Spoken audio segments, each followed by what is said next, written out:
Hell. Oh god. Hello. I knew I was forgetting something. Immediately, first stream of 2026, off to an awful start. I took down the Christmas decorations, by the way. We're not extending Christmas. We're just gonna enjoy the snow. I'm too fucking lazy and tired to do shit. Hello, everyone. Hello, 99 Prisma Balloons. I didn't do any vocal exercises before stream, so immediately beginning with a cough and phlegm. Hey, Sappy. Welcome. At least my mic and everything sounds good. I guess if you could hear my disgusting guttural noise at the start of the stream, then yeah. I guess it sounds good. Oh, you having mic issues with your streams? Just always like crank up your microphone, like I want to say like -5, like no, you like want to like maybe set a limiter, I think like -1 decibel on your microphone so that it like barely ever hits the red. It's a war to balance audio with streaming. I think that's like the trick I use, like a bunch of like different filters in OBS and then -1 dB limiter capping on the microphone so that I could turn up the gain essentially, and I'm the loudest thing always. Hopefully the game should never like overpower me. I keep my voice, I like to average it at -5 decibels, and it should like at least, it should hit -1 decibels at maximum, but never enough to completely peak the bar red. So yeah, that's the thing with streaming, it's always a never-ending war. You just gotta keep testing shit, you gotta make sure. Like sometimes you gotta launch the game beforehand and just kind of test the audio. If it's like an older game, it's easier to do that with an older game and not one of these newer games that the moment you launch it, it has like some sort of like cutscene that only plays once and then it never plays again. That's like happened maybe once to me on stream where I'm like, shit, I should have launched this game to test the audio because it just skipped a part of the presentation and I'm locked out of seeing it again unless maybe I delete all the files off of the like, you know, it's annoying shit. Game developers, go back to being more traditional. You don't need to be stupid and fancy like that shit. Come on, just, you know, have a start screen, play your cutscene then, and you know, if your game is short enough and arcadey enough, you know, don't pull like weird bullshit like that. Is all I'm saying.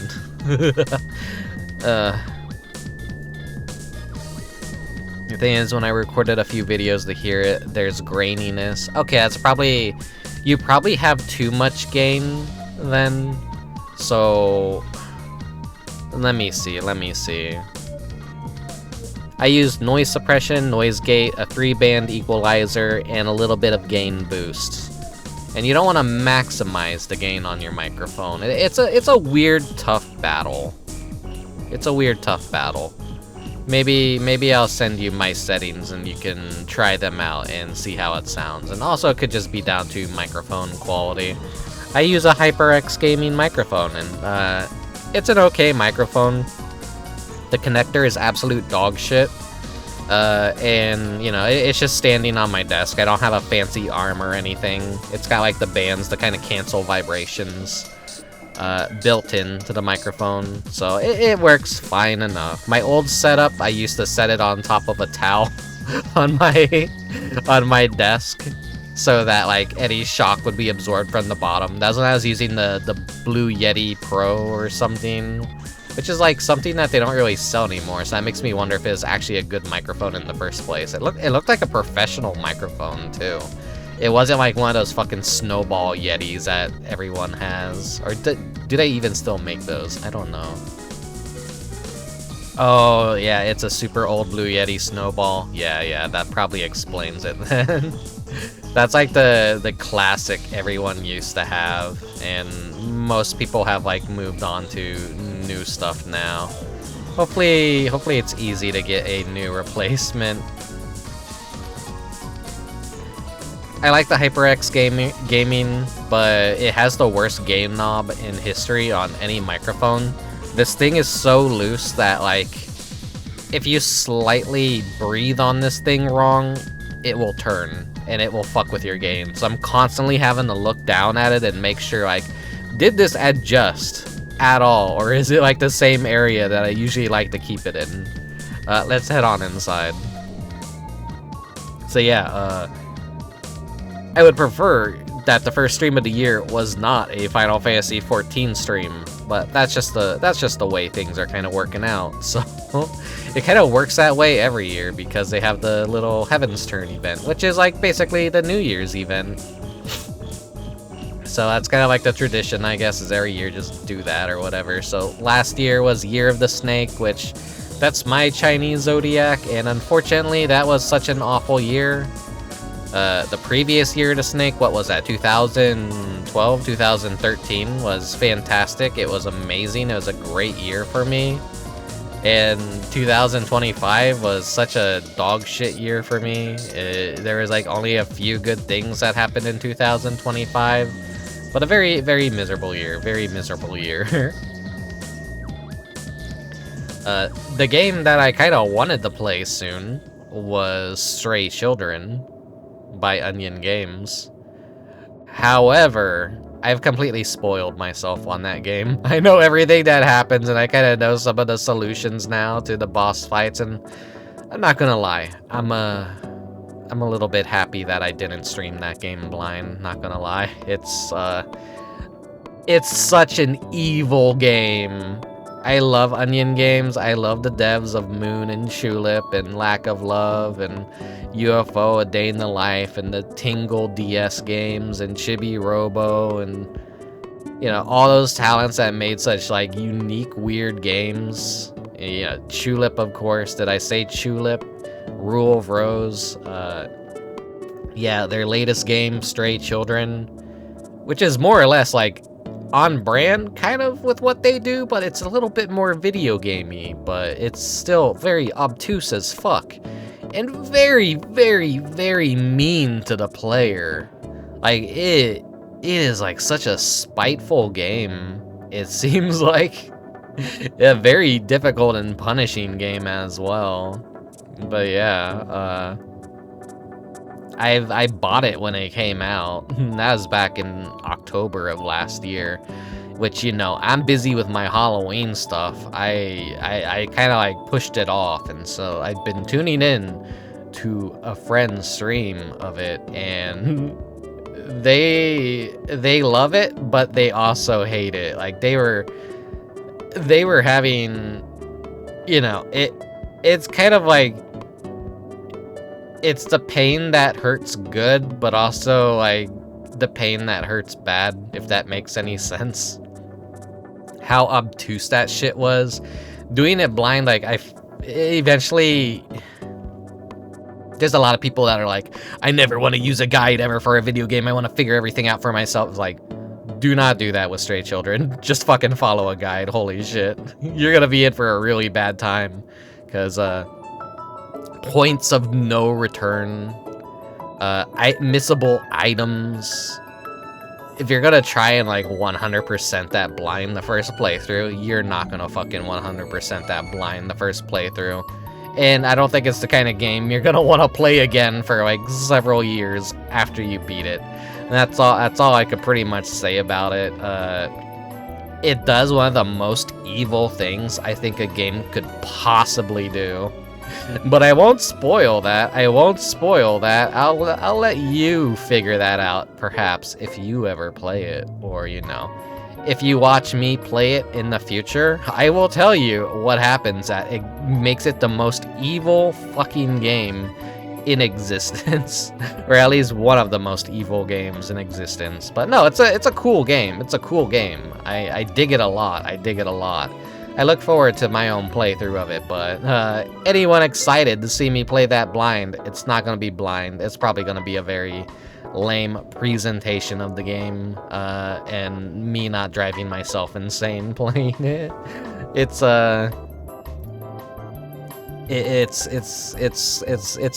quite the game. It's quite the game. That's all I can say. Anyways, yeah, I hope the new year has been treating you guys well. I've been very tired myself. I don't know, New Year's hit and then all the stress in my brain just kind of like seeped out and my body went into over-relaxed mode, and I've just kind of I've been in a vegetable state. I've just been like sleeping as much as I can, waking up and just not even feeling like doing anything. It's been nice and rainy and cold at least. I don't know, it's just a kind of exhaustion that sleep won't fix, but I still like to sleep, which isn't healthy. That's not healthy at all. There's probably something deeply wrong with me. But yeah, there was also on January 6th, I had a dentist appointment for a cleaning and x-ray, and I was nervous. I was nervous as hell. I'm like, all right, what dental bills am I gonna be hit with? Happy to report, no problems, no problems. So I got in my car afterwards and I'm like, fuck yes, holy shit, fuck yes. Nothing was wrong this time. No expensive dental work needed, no cavities needed to be filled, no crown needed, you know. That always feels really nice when it happens.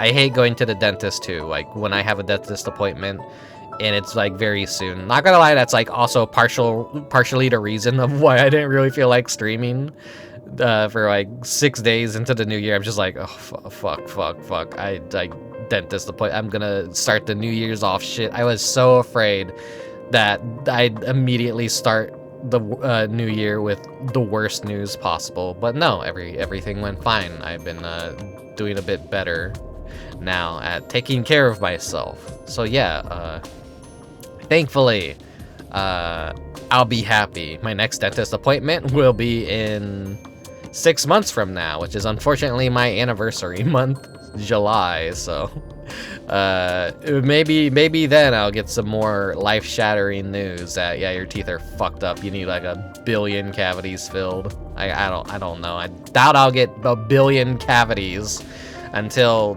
like 6 months later, you know, but still, like, I'm just always paranoid every time I go into the dentist that they're just gonna find something wrong with me. I'm probably a little bit of a hypochondriac, so this is why I'm a very insufferable person, because I always worry about the smallest things, and, you know, a lot of people's other mentality is, it's just money. Money doesn't matter.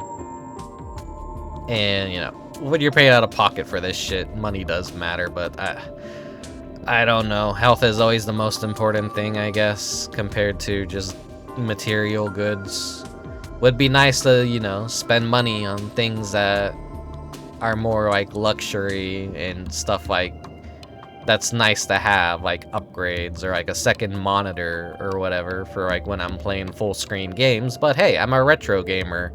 I make do. I don't need to spend a lot of money on my hobby necessarily, unless, you know, I want controllers, in which case I got a Nintendo 64 and a Sega Genesis 8-bit DOE controller, so that makes playing those games a little more tolerable now. And I guess to an extension, the 8-bit DOE Sega Genesis controller kind of acts like a Sega Saturn controller as well. It doesn't have any sort of like joystick or, you know, analog control, you know, it's just a D-pad, but, you know, the initial games that came out on the Saturn were built around a D-pad anyways, so you didn't necessarily need the analog controls. But, you know, for games such as Knights, they're basically necessary.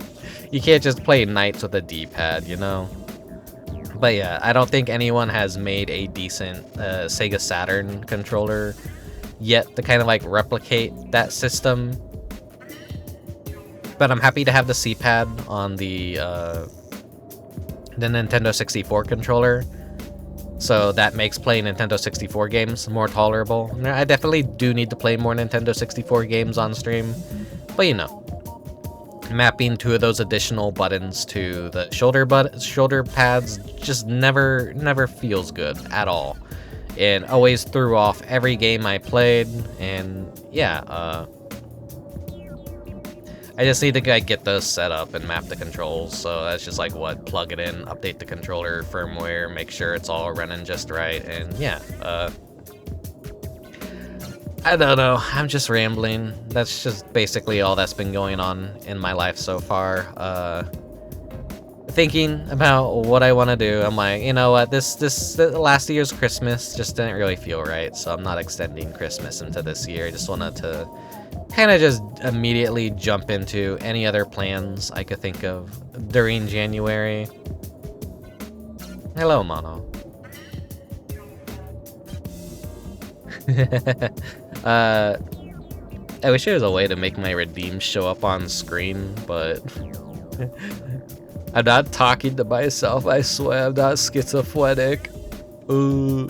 There probably is a way to make redeems show up on stream, but I guess that requires the overlays for Twitch. That like when something gets redeemed, you can make a little image pop up, but fuck. I'm already using Stream Elements. I don't want to set up a new scene entirely.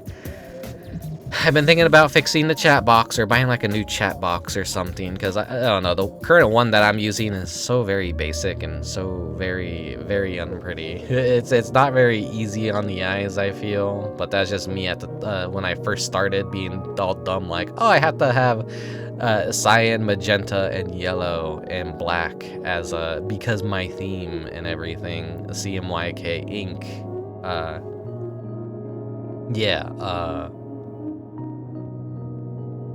Oh, I just now noticed an error.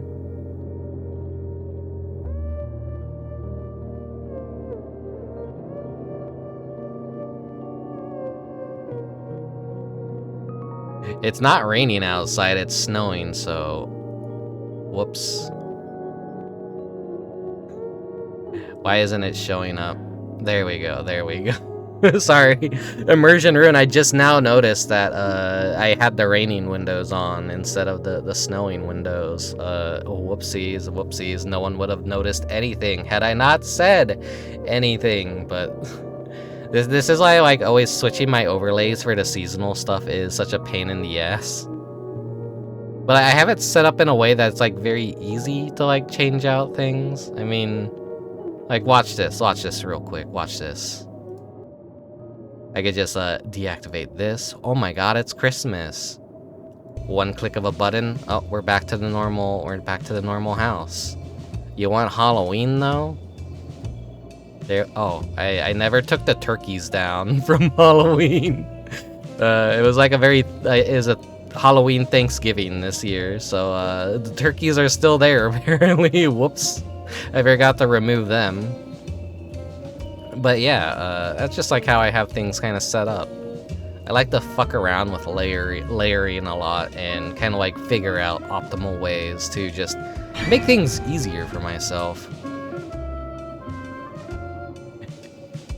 I don't know how to pronounce your name. I'm just gonna say Jin. Thank you for the follow. Thank you for the follow.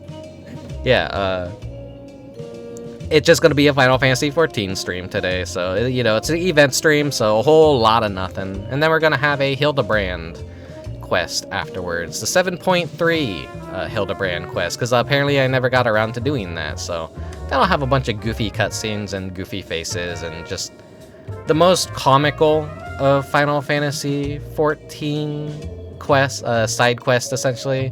I've always been a fan of them. Some people hate the quest, some people love the quest. I'm one of the people that love the quest, because I like when Funny Man makes funny faces and then explodes, and then my character does really, really stupid fucking shit.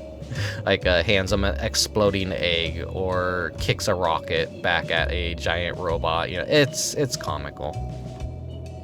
Love the follow alert. Yeah, it'll bleed noise. That has never changed. I don't think I've ever used another follower noise other than the It'll Bleed shock trap.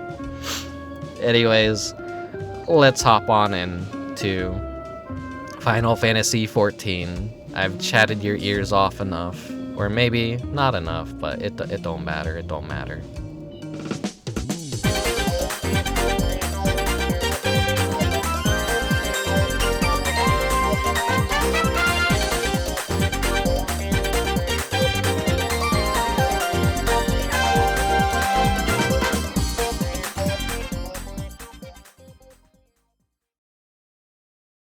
Oh my god, it's a horse.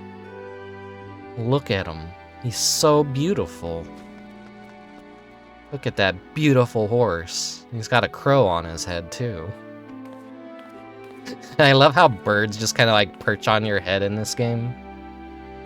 This is like this is a totem pole.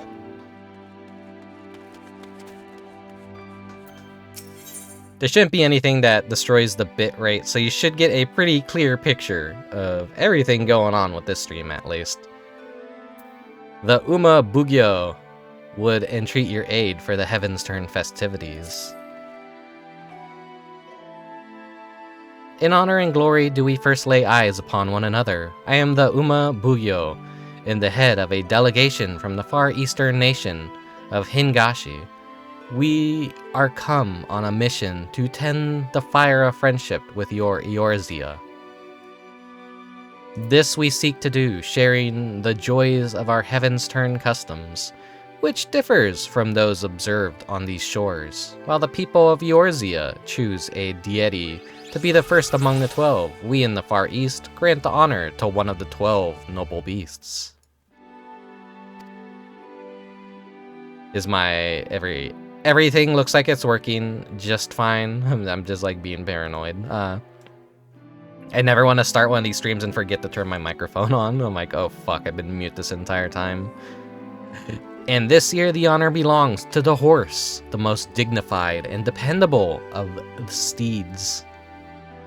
Now, though I previously had the pleasure of introducing the horse in Eorzea, few are they still who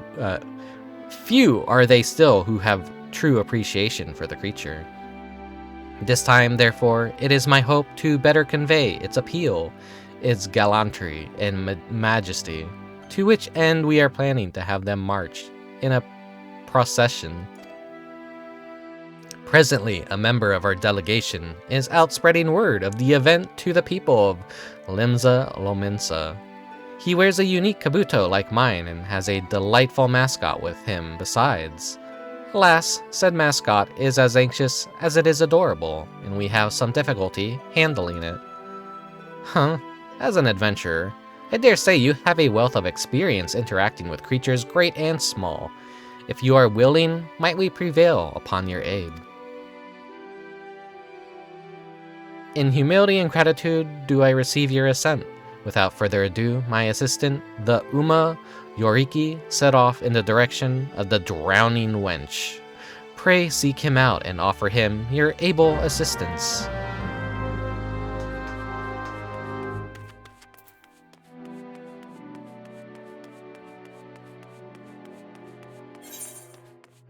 Okay, over here.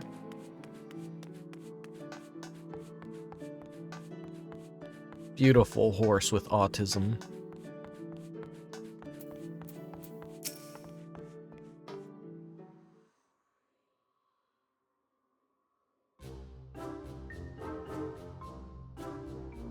Come here, I say. Come here.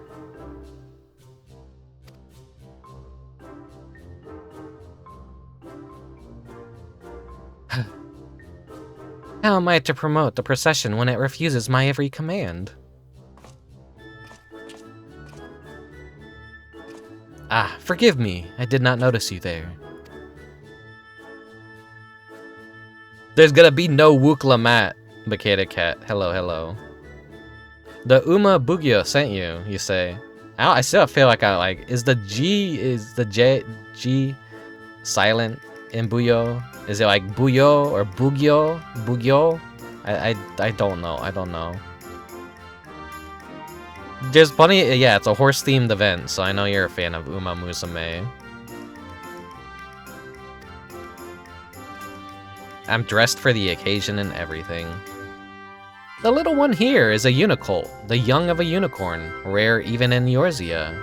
Our delegation was able to borrow it for this Heavensturn celebration, but as you can see, it is disinclined to obey me. While I am versed in the handling of horses and could tame the unruliest of them, this creature has eluded all my attempts to reach out to it. It appears to be daunted by its new surroundings and will neither move nor respond to what I say.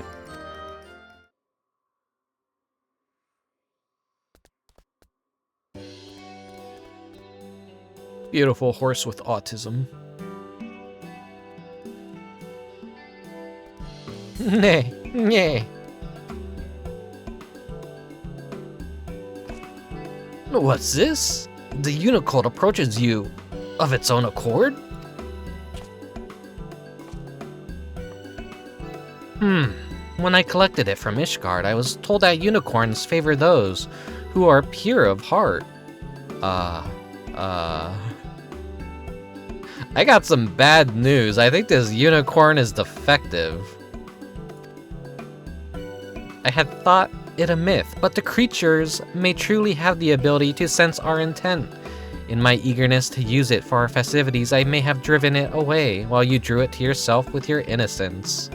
No. I'm on Balmong. I'm like the farthest from innocent. This is the most sinful server in the entire American data center. Nay. The things I've seen, the horrors I've beheld in Final Fantasy XIV, I am not pure of heart. Well, unless I am mistaken, it wishes to say that with you, it would be willing to promote the Heavensturn procession.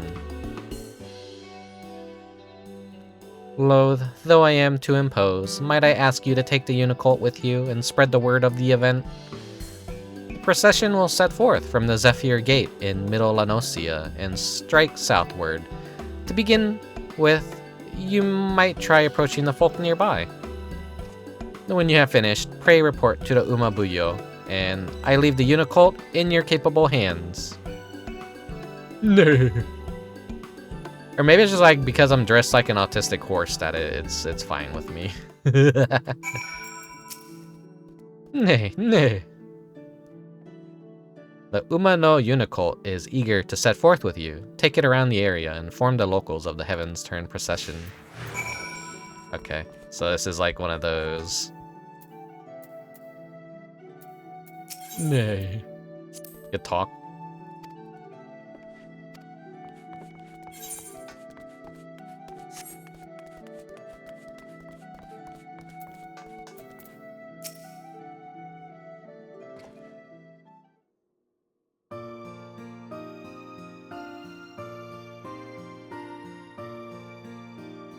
It's Heavensturn again, ain't it? Our Far Eastern friends got something in store for us, I gather.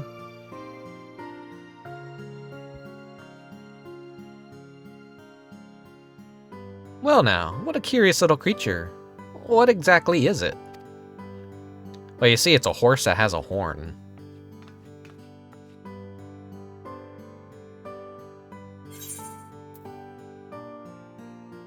Nay. Nay.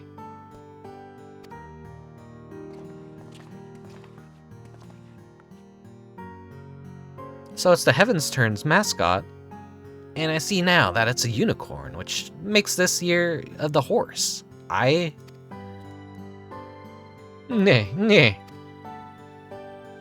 That explains the style of its adornments. I'm mostly out on the sea, so I don't have much contact with horses. But there was a thriving harness trade over in Kugane.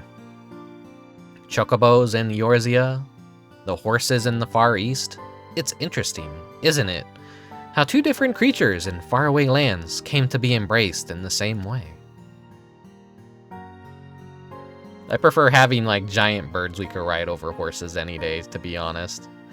I wish I could like ride on a giant bird. In order to like ride on a ostrich though, you have to like be pretty lightweight, I think. There's to be a procession outside the city, you say? That sounds like a good bit of fun. We'll tell everyone we know about it. Nay. The Unicult appears to be pleased at having promoted the event. Continue taking it around the city and spreading the word. You know, I wasn't around for the original event where they gave out this horse helmet, but for the occasion, I just went on the Final Fantasy Mog Station store, and for like, what, $2 or something, I bought this stupid fucking helmet just for the stream. Never say I'm not dedicated to the bit. I just wanted a ridiculously goofy outfit. I'm using the werewolf attire for the body from one of the previous events, and then like also the reindeer shoes and gloves for the hooves. I think I did a pretty good job making myself look like a little horse. Nay. I think this horse has autism. Send it back. Nay, nay. Oh my, you gave me quite a shock. Whatever you might be, I've never seen a horned beast like you before. Ah, so that's why it's attired this way. I must say, I do enjoy it when Heavensturn comes to Eorzea. It allows us to experience Far Eastern culture right here at home, and this process sounds delightful. I assume the little one will be part of it as well. Nay. Did I remember to record? Yeah, okay, good, I remembered to record. I'm like, oh shit, did I remember to turn on the record? Oh god. How adorable. I'm not too familiar with horses, so I look forward to seeing them in all their gallantry and majesty. I probably forgot to set my recording settings back to MKV, though. Every time I need to, like, record something to post on Twitter, I have to switch to MP4. And I forget to, like, switch back to MKV. Ah, well, it shouldn't fucking matter anyways. I record in a decent enough quality. I don't... YouTube compression kind of destroys everything anyways. But it's not going to be an action-packed stream today, so it's not necessary that I have, like, the clearest of picture, to be honest.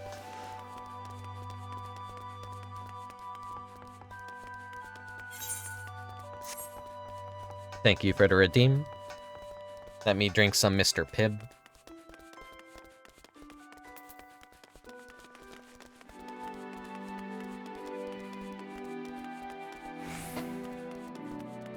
Mr. Pibb, like, did a rebranding of itself. Oh, I went the wrong way. Mr. Pibb did a rebranding of itself. I don't think they were using the Mr. Pibb head, like, for a couple years now. I do kind of like the new rebranding of it, though. Just a little bit. It still falls in that category of it's very oversimplified. But I do like the color distribution and design of the can. Like, what did it... Mr. Pibb is just one of those sodas, like, no one talks about.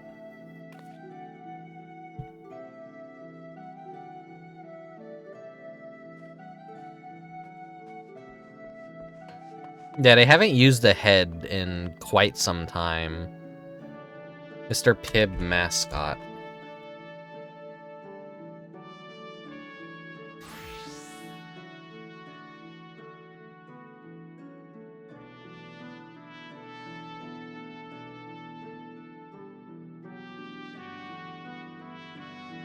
Fucking goddamn it, I'm trying to, like, save the image, and it shows up as, like, a fucking JFIF or something.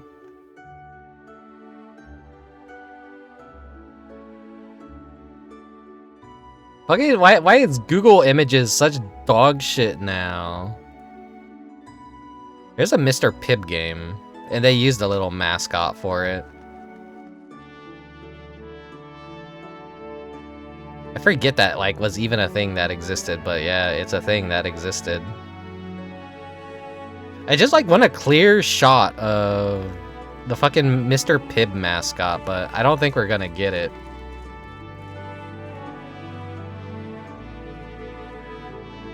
Like, here,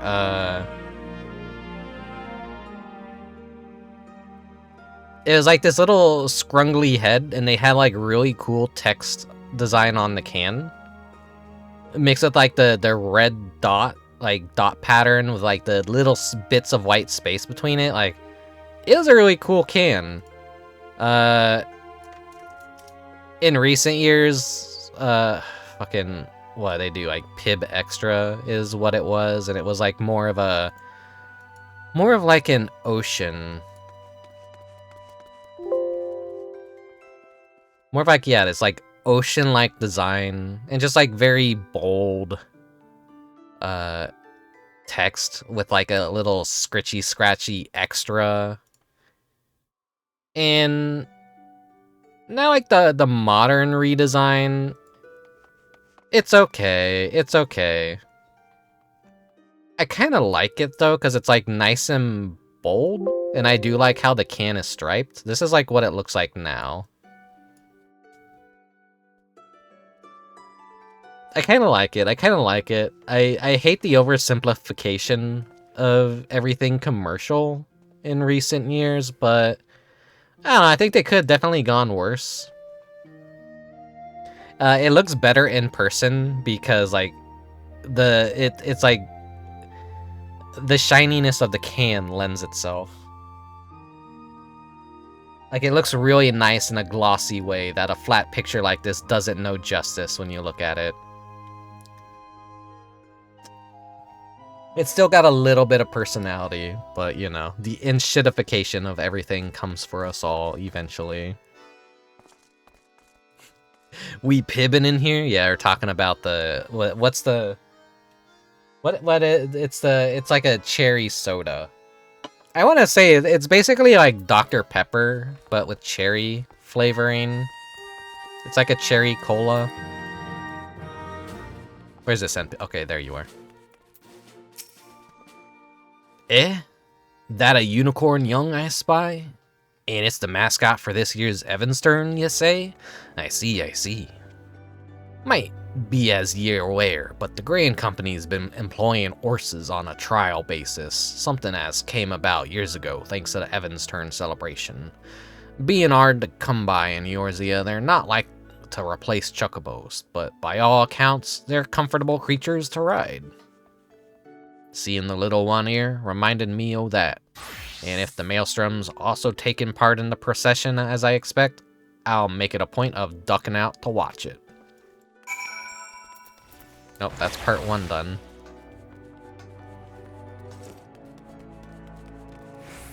But yeah, Mr. Pibb is just like that one soda that you rarely find in a soda fountain at a restaurant that you go to that's like a self-serve station. So whenever I would see it, I would tend to like prefer to get it just because it's something you wouldn't see too often in the wild.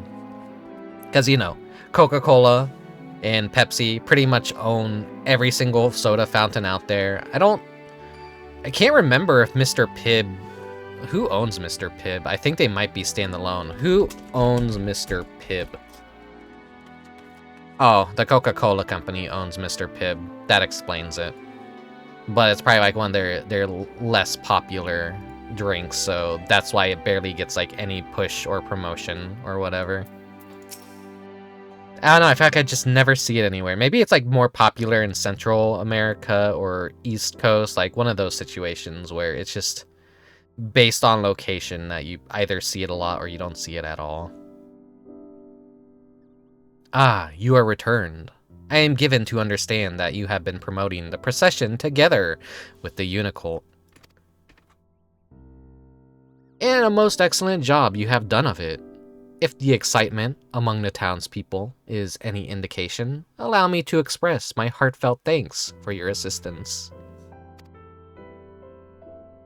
Now then, may I ask how our mascot fares? When last I beheld it, it was starting at fairly every sight and sound.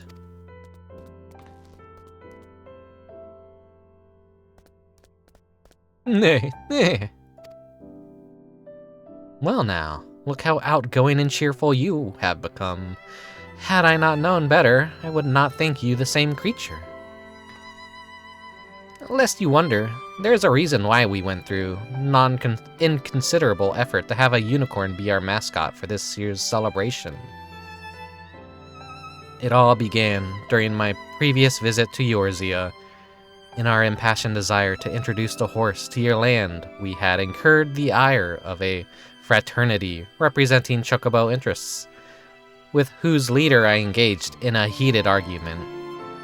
Thankfully, an Ishgardian knight chanced to be on hand, a charmingly irrepressible, silver-haired gentleman who helped us to resolve matters in civility and amity. Bearing the crest of the unicorn upon his person, he smiled as he expressed his tremendous and equal admiration for horses and chocobos both.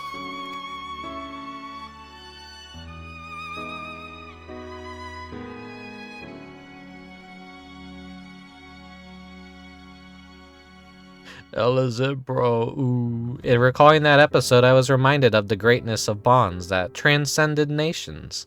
And so that's like if that's who I think it is, that's what he probably means. That's a huge spoiler for a fucking expansion that's like, what, fucking how many years old now? Anyways, like, in recalling that episode, I was reminded of the greatness of bonds that transcended nations, and so when our delegation due to visit Eorzea once more, I was inspired to reach out to the noble house to which that knight belonged. For a time, I had feared what might become of this New Year's event, but thanks to the Unicult and you for helping it come into its own, I have confidence that all shall be well.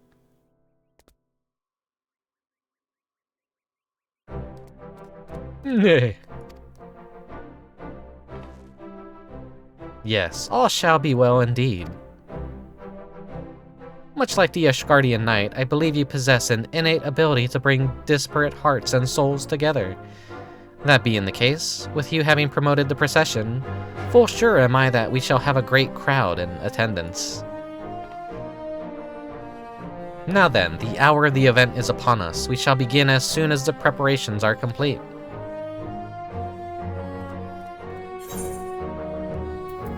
You have a nice little horse emblem here.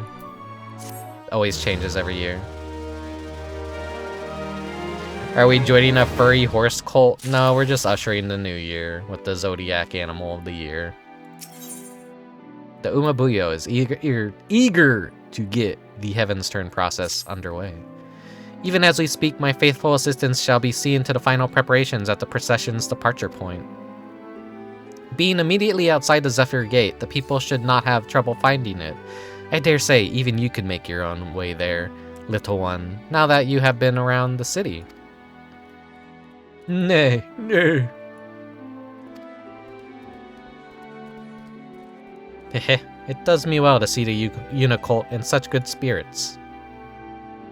Now, seeing as you kindly promoted the procession, it seems only natural that you attended as well.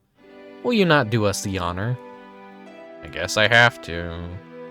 Excellent. Pray seek out the Uma Yoriki outside the Zephyr Gate. He can direct you to the best locations for viewing the event. I love the little chocobo kite in the background. I just really like that design. The Moogle as well.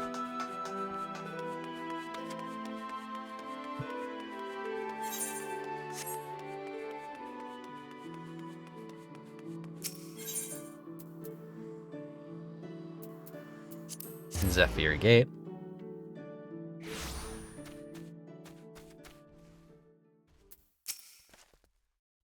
Ah, so you have come too. I was quite surprised when the Unicult appeared alone. Nay, nay. In the short time it has been with you, it has become completely at ease around people. You truly have a way with beasts. Now then, those participating in the procession should be arriving soon.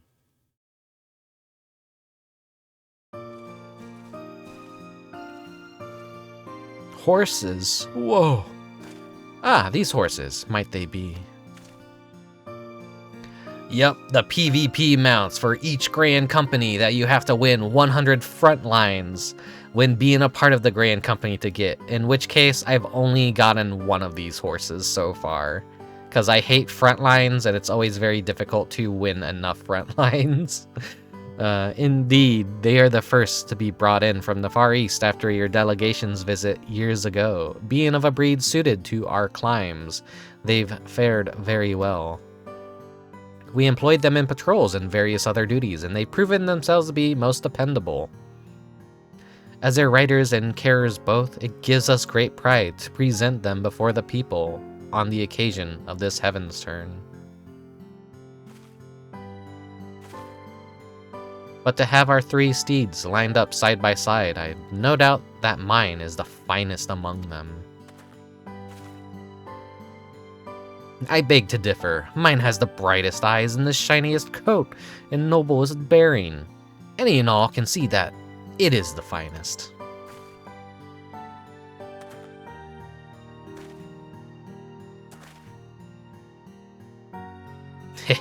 As you can see, we're quite taken with our horses. These splendid steeds will make their way together along the road, putting their gallant and majestic forms on display. A marvelous way to mark the coming of the year of the horse. I trust you'll agree? Nah. What's this? You wish to join the procession? While I am impressed with your newfound courage, little one, I fear it would not be safe for you to run among war-trained creatures several times your size. Ooh, has a little depressed animation. They got, like, really bright all of a sudden. I think it'd be a great addition to the event. I'll be there to watch over it. I know a thing or two about being small. If you will accompany it, perhaps there is no cause for concern. And 'tis true that the people would be delighted to see our adorable mascot. Very well. You may take part.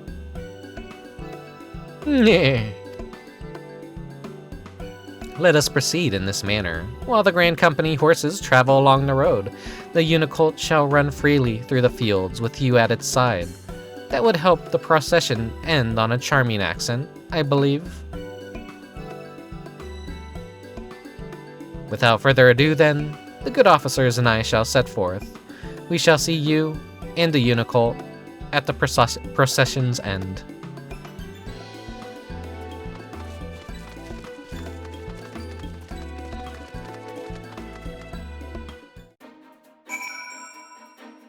I have a war-trained beast of my own. Look at this thing. This is if you clear Heaven on High 4 times, at which Kolkis, Decodere, and Poki KP, we did Heaven on High. Four clears, and yeah, we all got this horse as the mount, which horses are kind of rare in Final Fantasy XIV, so you don't see them often. Nay. The Uma no Unicolt is champion at the proverbial bit to set forth. I just gotta follow it. Running with the little horsey. Oh. Is this that Uma Musume you're all crazy about?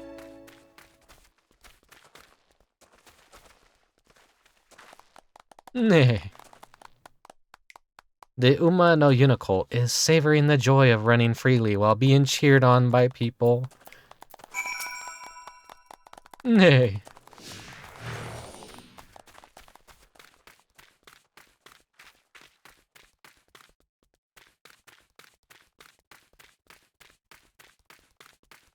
You run, little guy. Look at him go. Oh.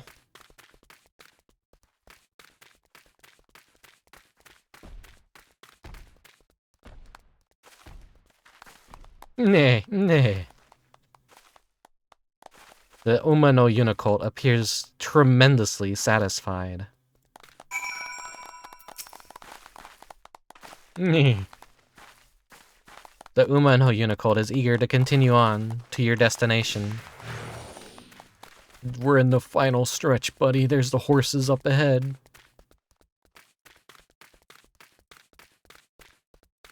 I guess I'll do a showcase of all the horse mounts that I do have in Final Fantasy XIV.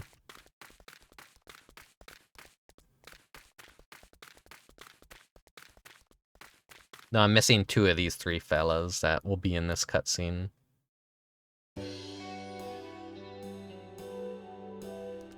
Nah. We were watching from here. You ran impressively, little one. Hear, hear. Be it a great stallion or a growing foal, few things are more magnificent than a horse in motion. In the Far East, 'tis believed that to behold the horse's majestic form in the new year is to pray for peace and plenty. We could be using a lot more peace in current year. Furthermore, the unicorn is a symbol of the bond between our lands, a mark of friendship that shall endure the generations. These two things serve to lend the procession even greater meaning. Nay.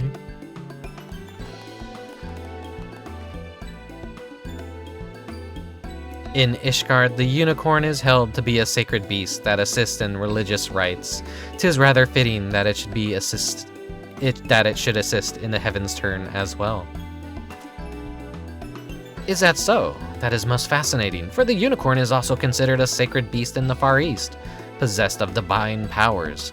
Distant though our lands may be, we have much and more in common.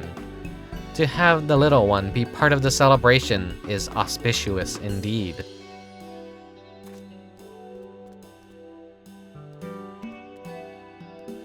No.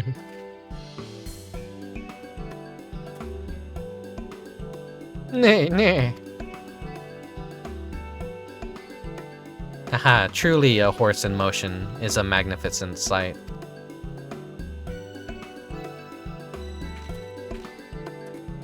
With that, my fellows and I shall be tidying up, tend to the tidying up. In the meantime, I would be grateful if you could report to the Umabuyo. My thanks again for your invaluable aid.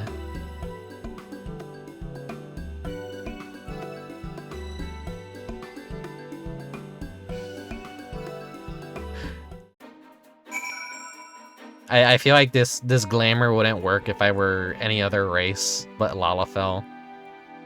It looks so goofy with my crow on my head too.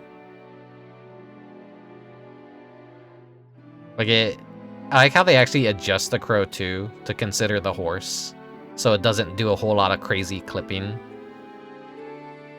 Cause like my head is not that tall.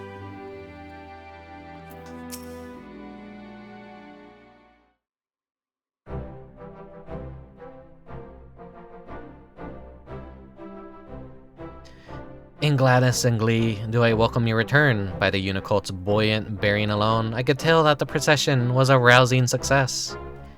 Nay. You have done very well, little one, going far above and beyond your duty as a mascot. Rightly proud of yourself you may be.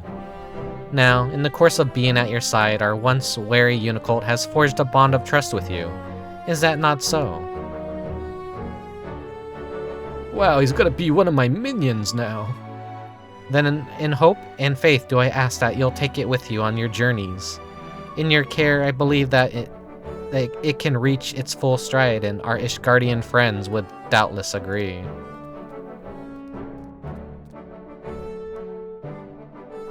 If Final Fantasy XIV reaches another cycle, that would require 36 years of the game being in live service.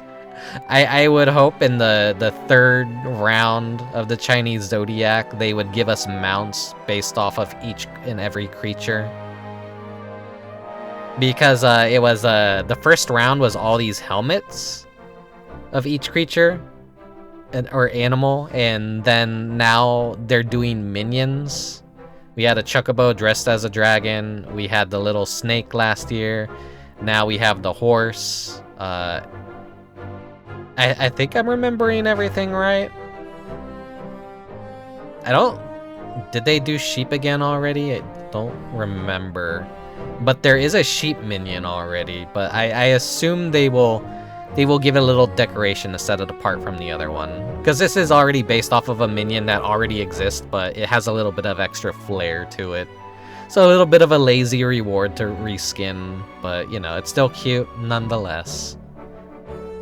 In parting, I bid you enjoy the Heavensturn festivities while they last, and on behalf of our delegation, I wish you health and happiness for the year ahead.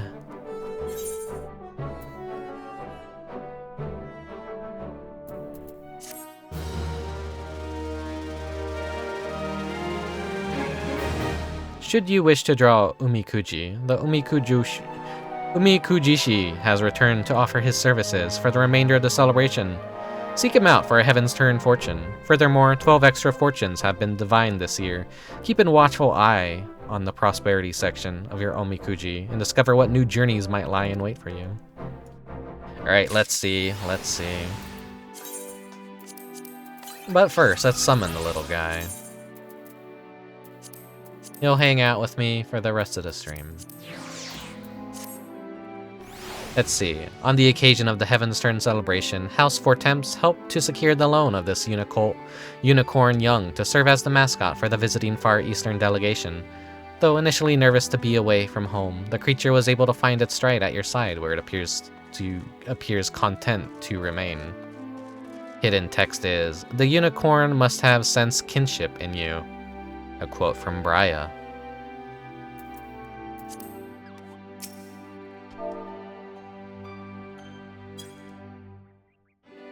He eats from your hand.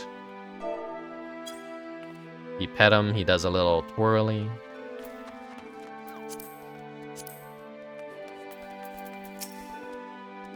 Greetings, my old friend. I deal in Omikuji, traditional Far Eastern fortunes. Would you care to draw one? Yep. You may draw as many as you'd like, but now you must also pay a fee of 100 gil per draw.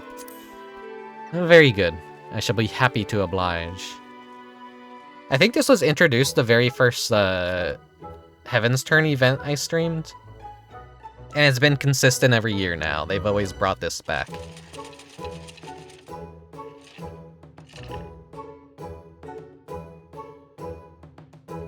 Let's see, let's see.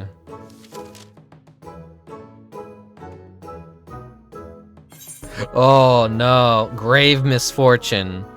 Thou shalt experience considerable misfortune. Heed these words of guidance, and thy luck may change. Adventure, be alert, lest a celebration pass thee by. Relationships, resign thyself not to disharmony. Dialogue fosters understanding. Prosperity, much wilt thou spend at the market. By thee own efforts, seek a gain. Conflict, a dual blade is quick to break. Hone thyself well. Shalt thou pursue forbidden love onto the spinner, thou shalt walk the path of destruction.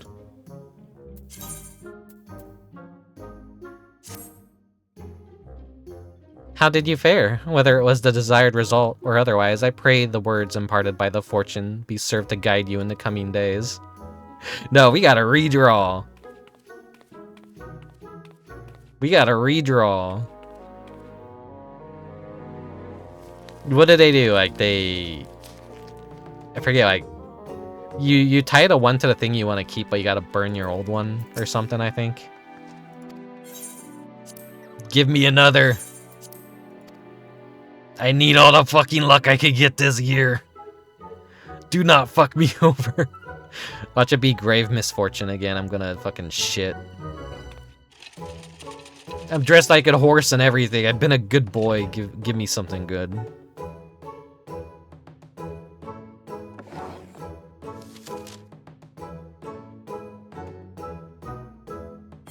Fuck. Not even gonna bother reading it.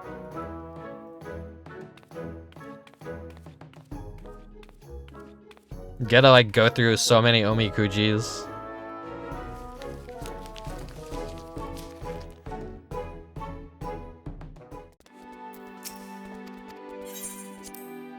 Another. Let's go gambling. But we're gambling with our fortune. We're gambling with our future.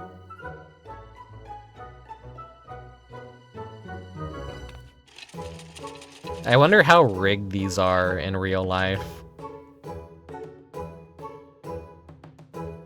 Like, how are the odds of getting really bad fortunes versus really good fortunes? Great fortune. Okay, okay. Thou shalt experience extraordinary fortune. Keep these words of guidance in thy heart. Adventure, travel to lands held dear in thy heart. Relationships, break bread with people diverse and many. A dawn of golden blessings awaits. Prosperity, a treasure map thou shouldst unfurl. Unto great fortune it shall lead thee. Conflict, great opportunities for growth lie in fields yet unexplored. Favor, be fierce like unto the fury, and victory shall be assured thee. Okay, I'm fine. I'm okay with that one.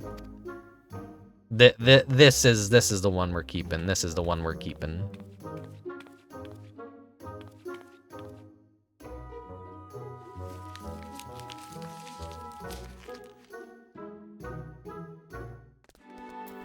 It doesn't affect gameplay in any way possible. That's just a little bit of a superstition, not superstition. Here's the horses.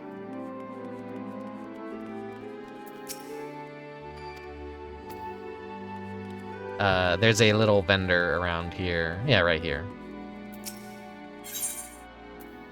We have a gilded screen for the home. And I'll buy 4 of these. I don't think there's anything else extra around here. No, like, little cute NPC interactions that I could find or see. You'll see some characters. I'm forgetting where these guys are from again. I think they were Ishgardian housing.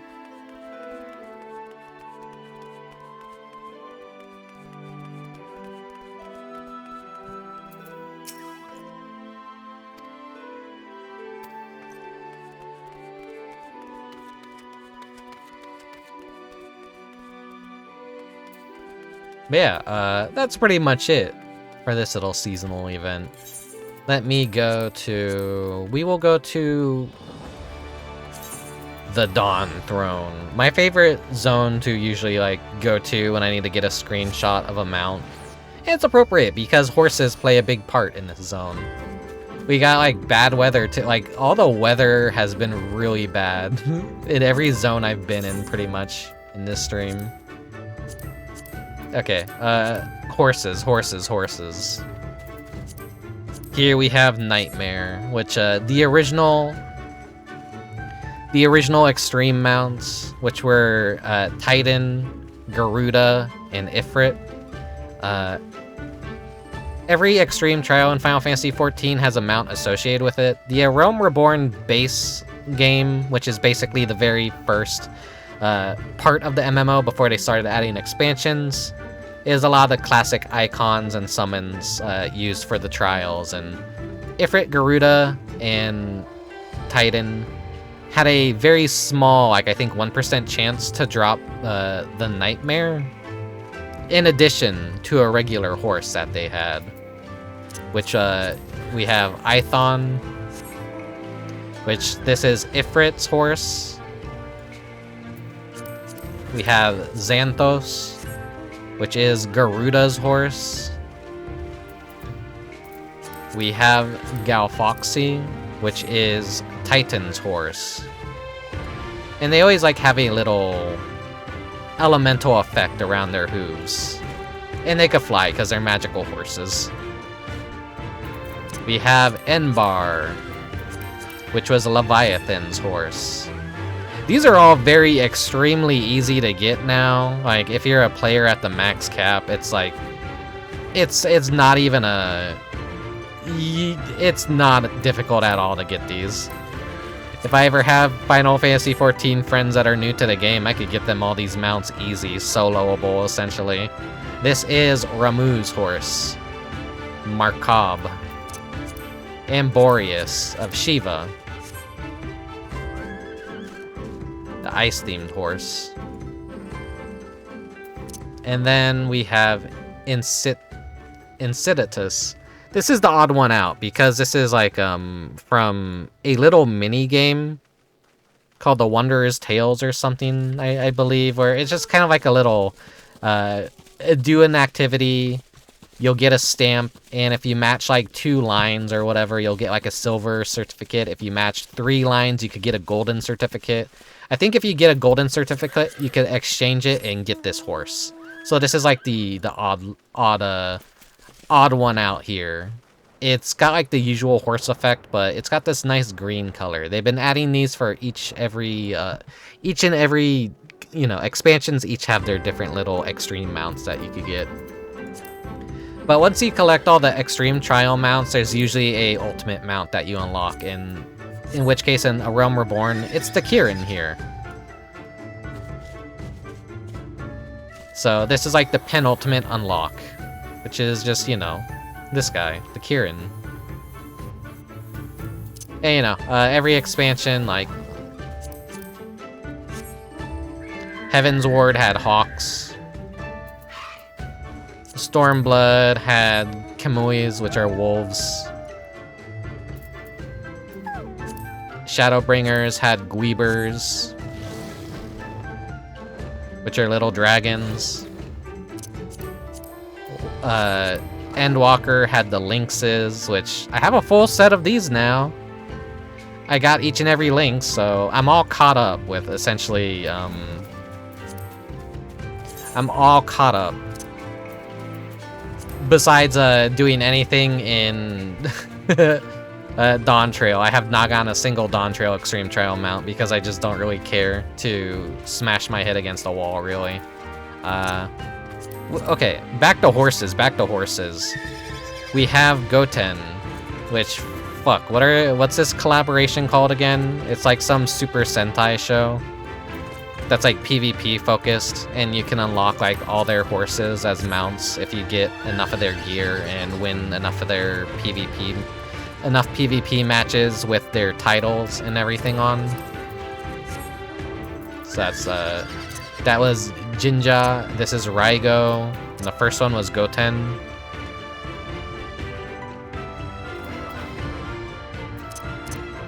Trying to... what were the other horses?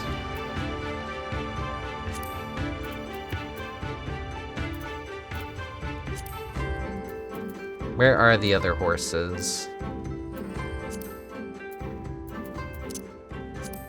I guess Ixion counts as a horse, doesn't he? I don't have the fiery variant of this one, though. But that is also a mount you could get that's basically a horse. I don't think a Dalmal counts as a horse.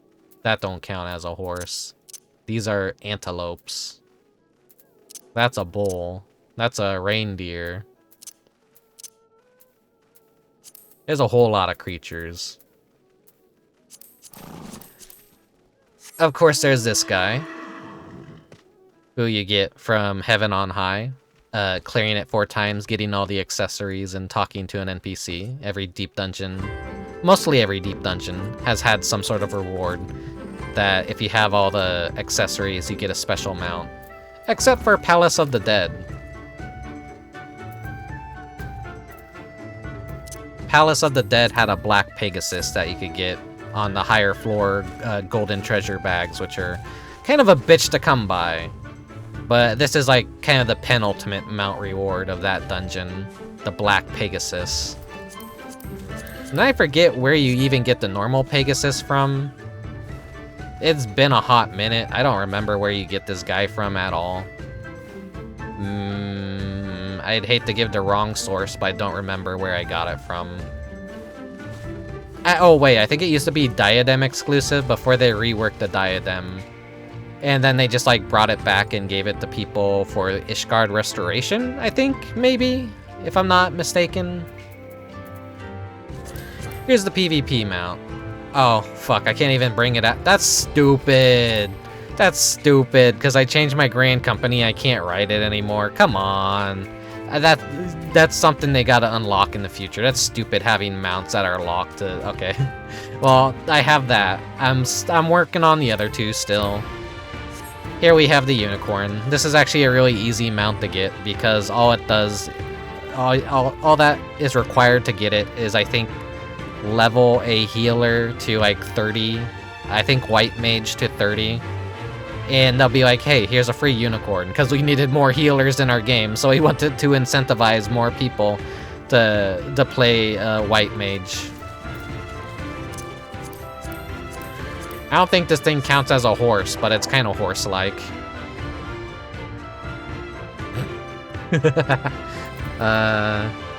Is that every horse? It's a T-Rex. I guess this is also a horse. My chocobo, my beautiful chocobo. You can't really see it because it's got a barding, so I'll just summon a normal horse instead. There we go, that's a horse right there. Anyway, that's the horse mount showcase, I guess.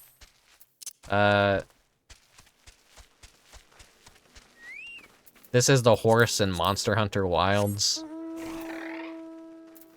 And then this is just Bahamut. Which, this is the penultimate mount reward for getting all the Endwalker extreme trial mounts. So yeah, I'm glad to finally have this.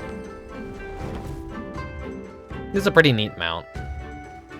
This one's like more for the Final Fantasy Classic fans. Since it's styled after the, what is it, Bahamut in Final Fantasy IV? I guess like, you know, this is if you get all Shadowbringers, you get this guy right here, the Ninetales. You get the Firebird for Heaven's Ward. I remember really wanting this one back in the day, and I was so happy to get it. Now it's piss easy to get. All these mounts are essentially like that. And for Shadowbringers, you get this fella, this crazy-ass mecha dragon, which is pretty fucking crazy and unexpected for the Gweebers, but hey.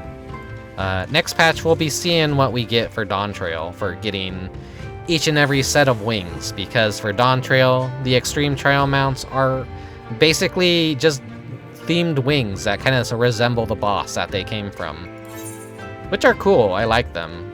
Instead of like actually being a creature, it's a pair of wings that, and like a halo that you kind of get, or a tail, or like, it's weird how they work. Anyways, I'm standing on nothing here. It's like a Looney Tunes cartoon. Like, look down. It's like, uh-oh. Whoa! Just broke all my bones in my body. Anyways, we have Hildibrand to do. Let me hide that.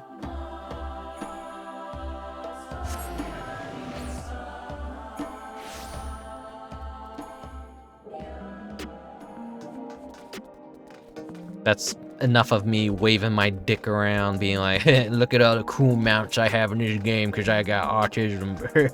You know. A vandal in the wild. Now, let's swap back to the classic Rick now. I'm not horse themed anymore. But we have the little Unicolt with us. Here's the part you're all actually here for. The Hildibrand side quests. Hardaboyle's stoic silhouette is a fixture amidst the bright lights and busted of the true view.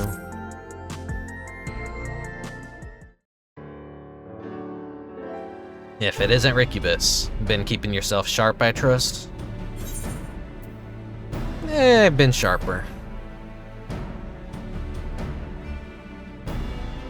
That's no good. In our line of work, you gotta stay in peak conditions and be ready for anything. In any case, you picked a good moment to come by. I've managed to cover more data and learned about another experimental subject. Oh, I dare say that this is the cue for us to lend our investigative skills once more. There he is. Our most lovable dumbass.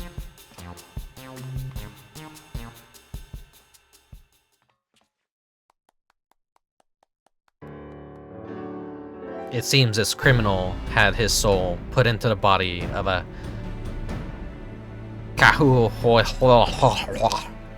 That's a two-legged wolf, in case you weren't familiar. Prior to that, the man was a notorious vandal who went around causing wanton destruction, targeting everything from shops to government facilities. Didn't have any grand motive, was all for the thrill of it. A real piece of work.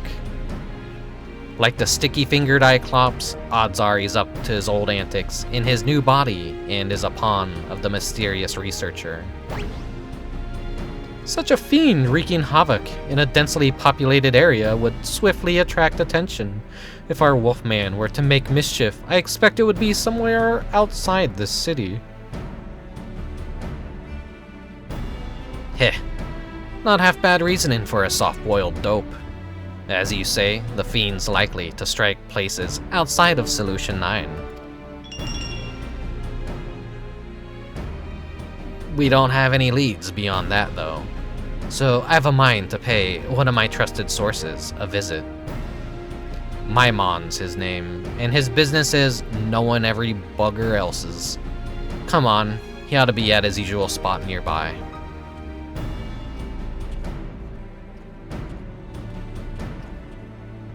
Maimon, does that not remind you of our friend Waimond?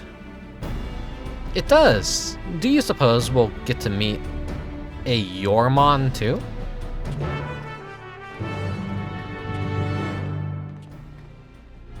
I forget, is like Waimon the little stalker Lalafell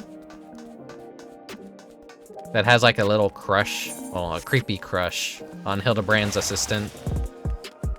And like you could always see him like hiding behind objects when you're doing these quests. Like if you look around, it's like always a Find Waldo minigame of her little stalker. Oh yeah, I guess the Savage Raid finally released, because that's down there.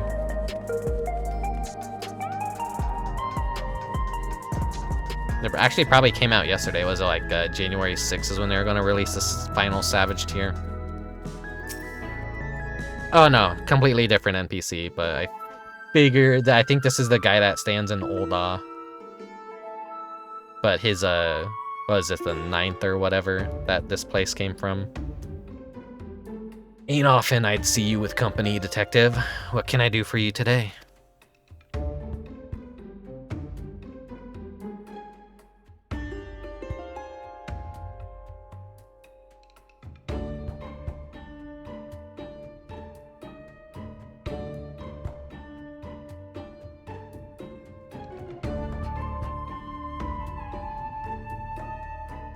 A thrill-seeking vandal in the body of a fiend. Sounds like a recipe for trouble, all right. Now, can't say I've heard any talk of vandalism, neither in or around Everkeep. But there's a hunter who caught sight of a solitary Kahuil near the barrier recently. It went into Vanguard and didn't come back out, so he assumed it went to Shaloni. What struck him the most, though, was the queer way it moved. Seemed more man than beast, he said. Cahuilas are fiercely territorial creatures that live in packs. This lone wolf's our vandal. I'd wager my guns on it. We'll head to Shaloni right away. Thanks for the lead, Maimond.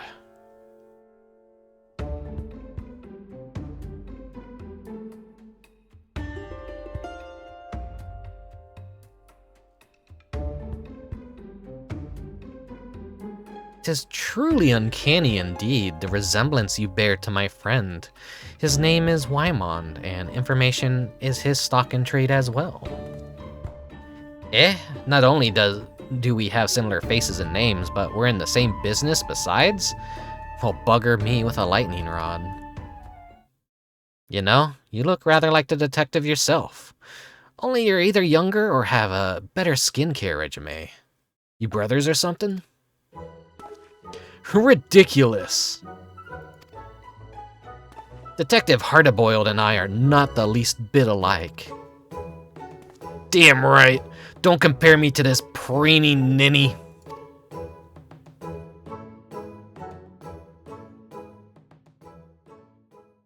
Alright. Didn't mean to ruffle any feathers.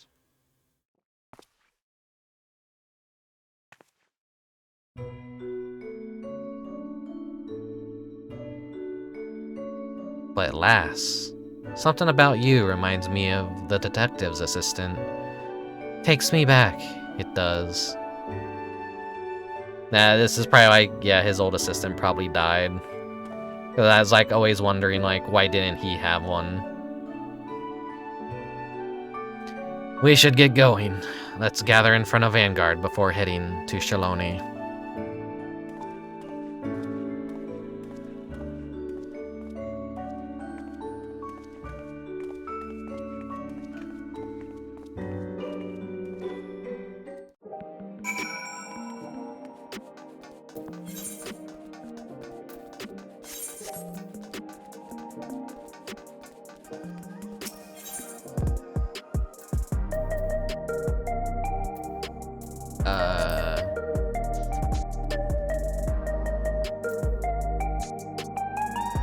Okay, I see where I need to go.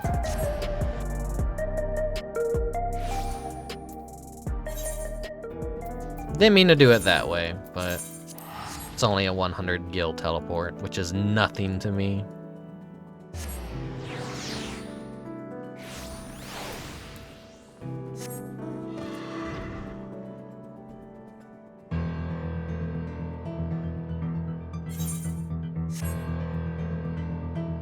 I'm glad we don't have to spend a lot of time in this purple zone again. As it is like a very depressing downer kind of zone to hang out in. It's cool for a narrative reason, but it's not a zone I find myself really wanting to come back to, you know?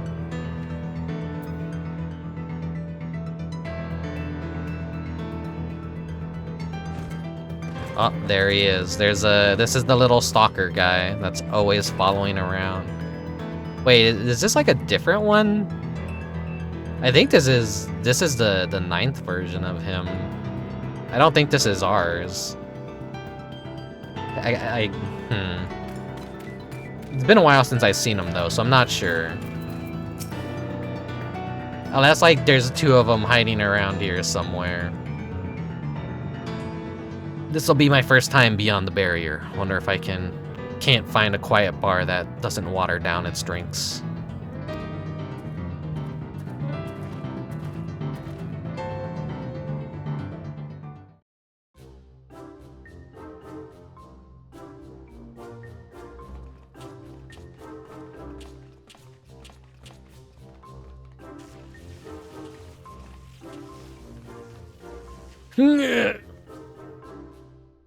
Again, a good stretch in. Inspector, you're all glowy tingly. Must be the lightning I hit you with. The after effects can linger a while, I'm afraid. No need for concern. Far from causing discomfort, the lightning appears to have improved my circulation. I feel healer than I have in recent memory. Huh, you really are an oddball.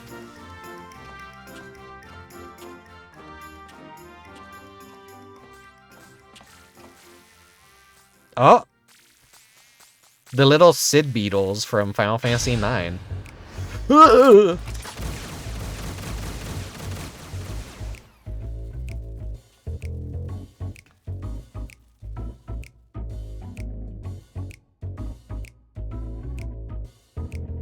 I must say, Detective, I hadn't expected your heart and self to suffer from a fear of insects.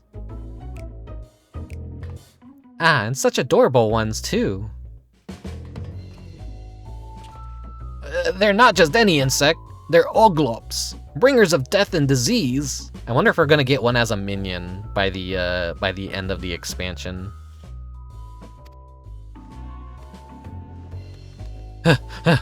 Get a hold of yourself now. An egg will set you straight.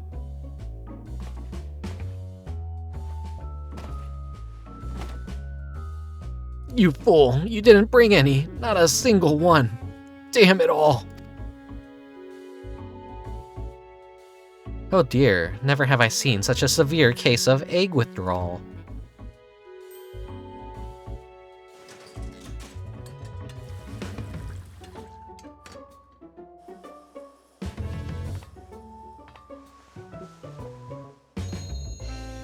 Think you could boil this to the good detective's liking?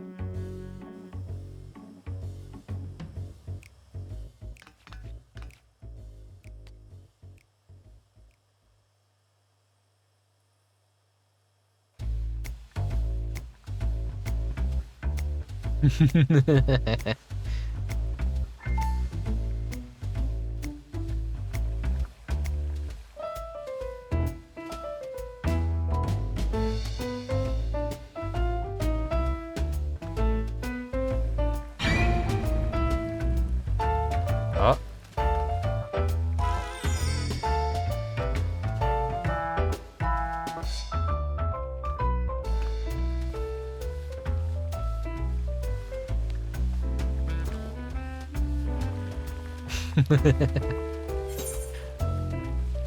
Let's see, Errorvader, thank you for the follow. Thank you, thank you. Hello, hello. How long will you boil the egg? I think around, What is this game even about? It's about many things. It's about many things, but right now it's about boiling an egg. Shit. How long do you boil eggs for?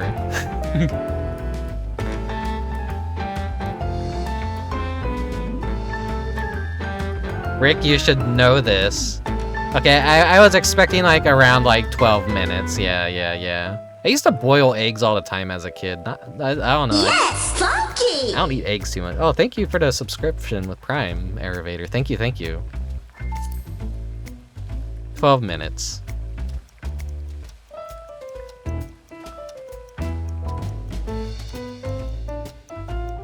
And thank you for Jeff's money.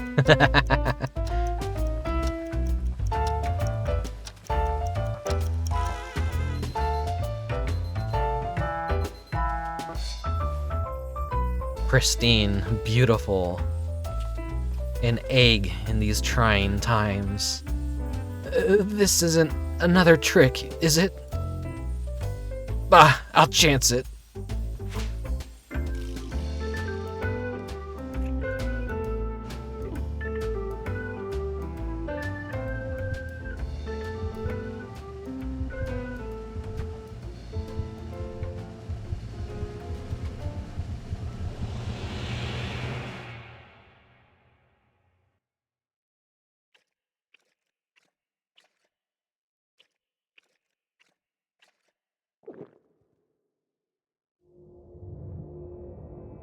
Oh. The texture of the yolk, firm and assured. Not untested, but not broken down by the weight of the world. The essence of a survivor. You're a man that knows the score, Rickubus. I'm glad to have you at my back. Looks like you boiled it just right. Well done. I know I googled it, but that was my first instinct. At any rate, I feel like myself again. Appreciate it, Rickubus. I had every confidence you could aid the good detective, my dear assistants. Come, let us continue on.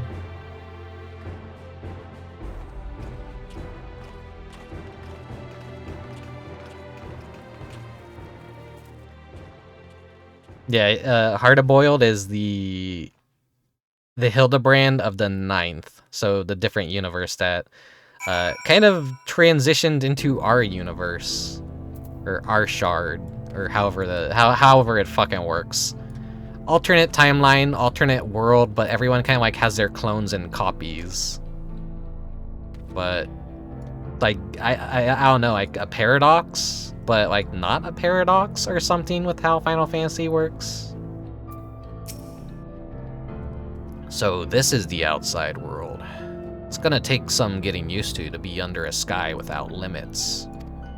Right, should we begin by talking to the locals? That a town I see over there.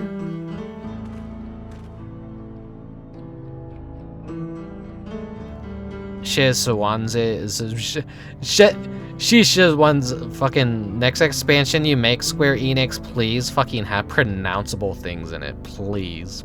I'm too fucking white for this. As good places as can... as good a place as any. Come on, let's go.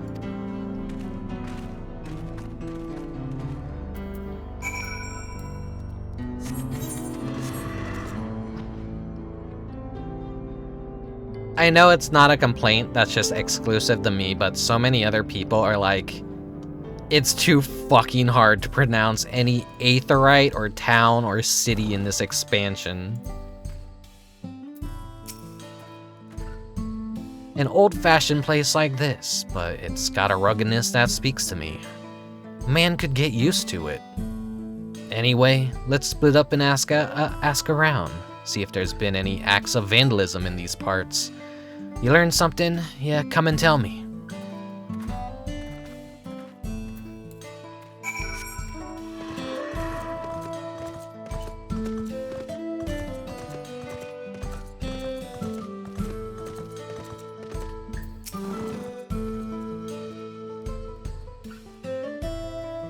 Vandalism? Don't get me started. Some miscreant busted up some of our drilling equipment. I poured my blood, sweat, and tears into keeping everything running, so it had me seeing red. Ceruleum's our livelihood, so the perpetrator can't possibly be a local. It's an outsider, mark my words. Now, thank you for the redeem. Finish off my Mr. Pibb.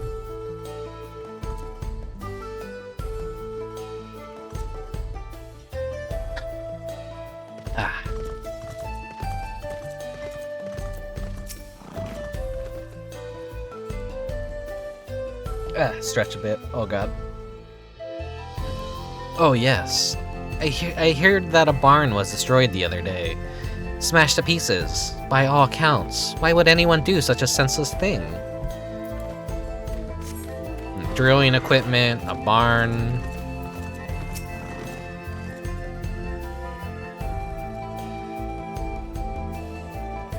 As a matter of fact, there's been a spate of vandalism targeting barns and equipment. The culprit strikes when no one's around and leaves no trace, so we don't have so much as a lead. Baffled as we are, we've posted a generous bounty. Information's welcome too, of course, so if you see any suspicious activity, be sure to let us know.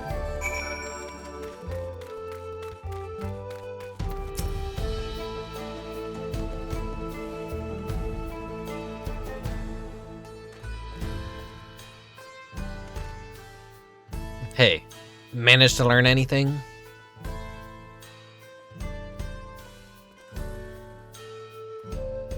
We heard much the same. Our vandal's been busy.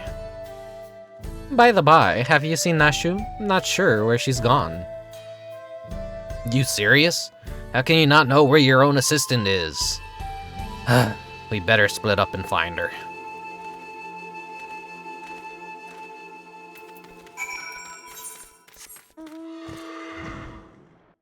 No.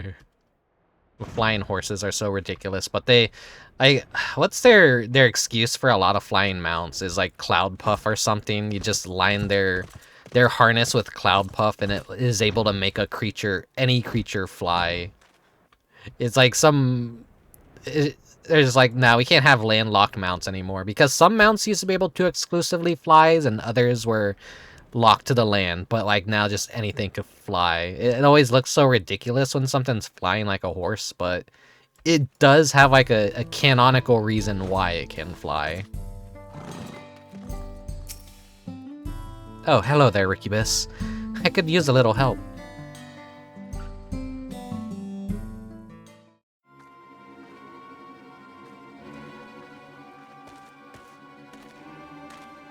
I say, Nashu. Have you been making new friends? Know her, do you?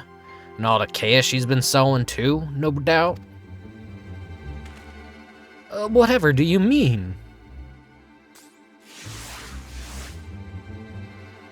Don't play the fool. We saw her polishing them bombs. That's right. She's the one been blowing things up. We're taking her in and collecting the bounty.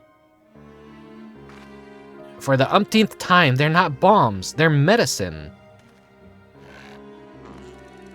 Yeah, verily. Though they may look and indeed explode like bombs, they are in fact potent restoratives. My assistant is not the vandal you seek. That's the stupidest shit I've ever heard. Wow, they actually said shit. Exploded medicine? Ha!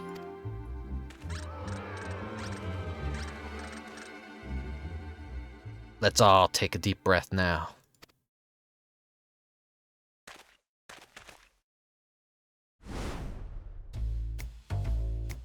No need to get so hot and bothered. We can talk this through.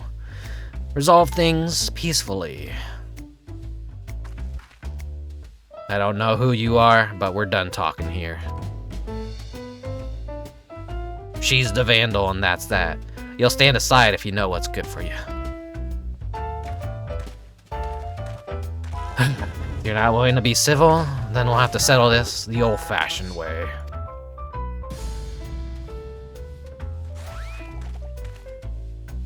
Detective, wait. I am empathetically opposed to violence. I must insist that we resolve this in a gentlemanly manner.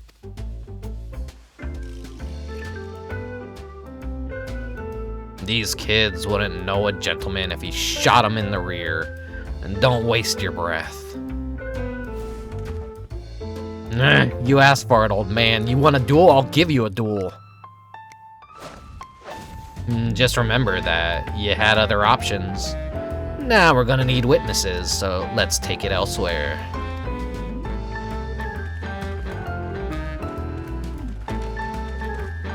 The cool pose eating the egg, I hope we get that. Don't worry your little head. It ain't to the death.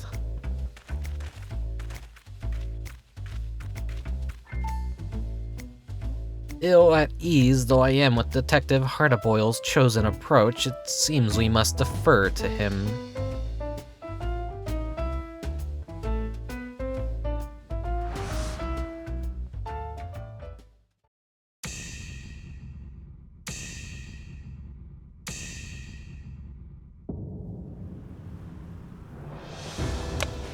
Drink some water.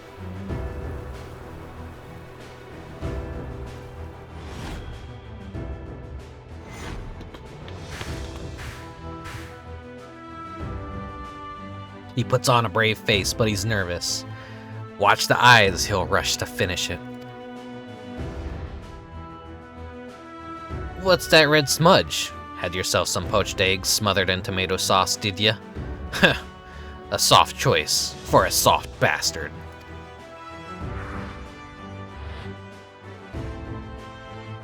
Not the least bit phased. Hard recognizes hard. And I can tell you're a man who's been to hell and back. Even I could learn a thing or two from you. Whoa, you kidding me? All this fuss over you and you're having a snooze? Heh, you got moxie, doll face. Just like her. Dream sweet dreams now. Still charged with lightning. That's impressive in its own way, but never mind that for now. I've got a job to do.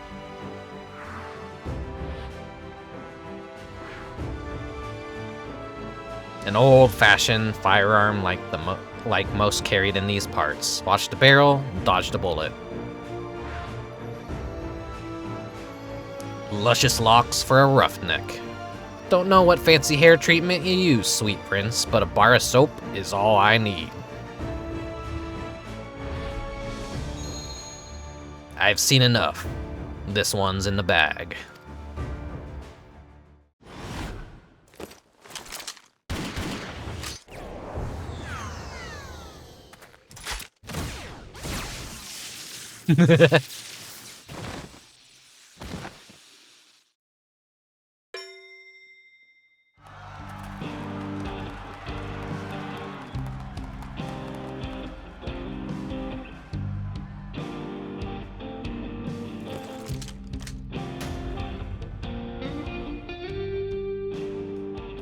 Piss on the old laws. Long as you win, it don't matter how.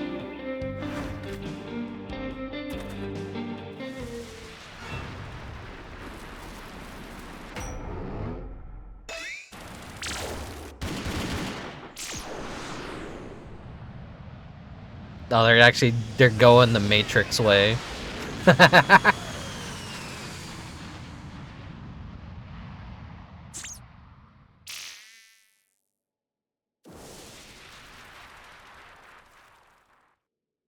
A Matrix reference in the year 2025 is when this released.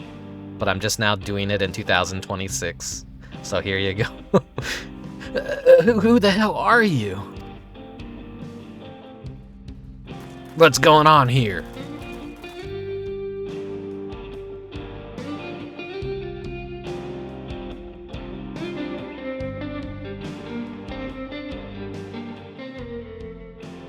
So that's the way of it, but non-lethal rounds or no, the law forbids dueling in town.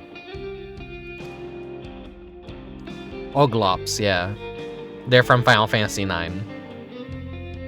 As such, this will be treated as an illegal gunfight, and the guilt falls on the side that drew first. You lot are coming with me.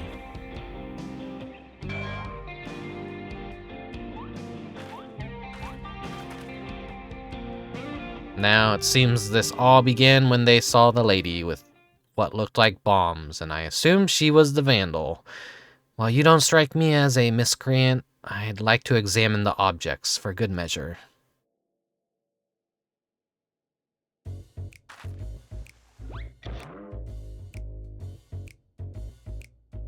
That's her thing, is she just makes these bombs and blows Hildibrand the fuck up all the time. 0 days since last Matrix reference? Hell yeah, that's how life should be. We should at least have one Matrix reference every single day of the year. I don't care how dated it is, it's just funnier that way. I must say, it does look like a bomb.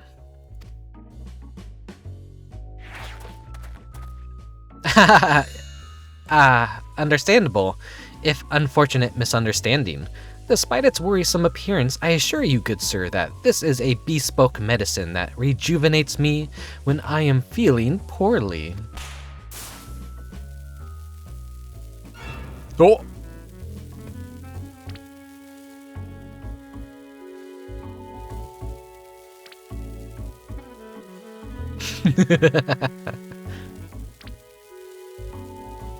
Give us a smile.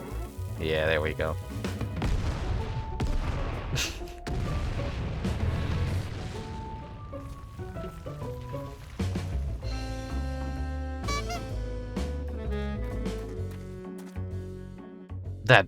That's a bomb, or I was born yesterday. I feel like a new man. 'Tis as if I walk upon a cloud. Enough of that hogwash. While this alone doesn't prove she's the vandal, we're gonna keep her in the jailhouse till we know more. Are meals served at this jailhouse? Well, they are. Free grub!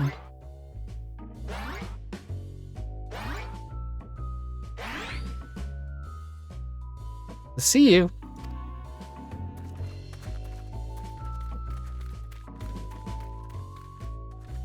She's so chipper all the time.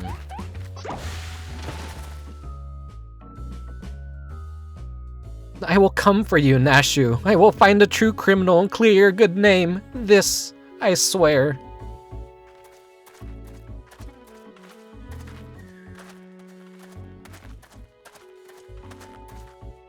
Oh.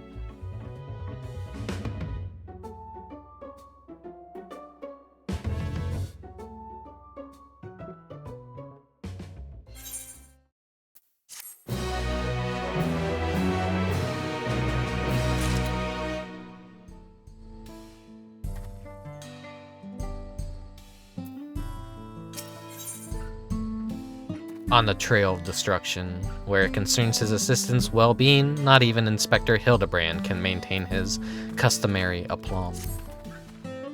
I cannot bear to imagine sweet, innocent Nashu behind the bars. We must apprehend the true criminal and secure her release post-haste. Sweet and innocent ain't words I'd use to describe a bomb-toting dame, but setting that aside, we know who we're after. We just need to track him down.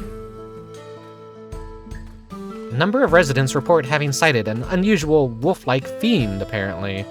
It has appeared near a settlement called Lure Them in Your Trousers. It's Luwatrino Wowza. We need to clean the wax out of your ears. Mine too. Fuck, how do you pronounce some of this shit? Yeah, that's what I meant. Luwataninya Wawazwasa. They know. They're aware. They're aware of all these fucking names they've assigned these towns. Come on, let's see what we can find there.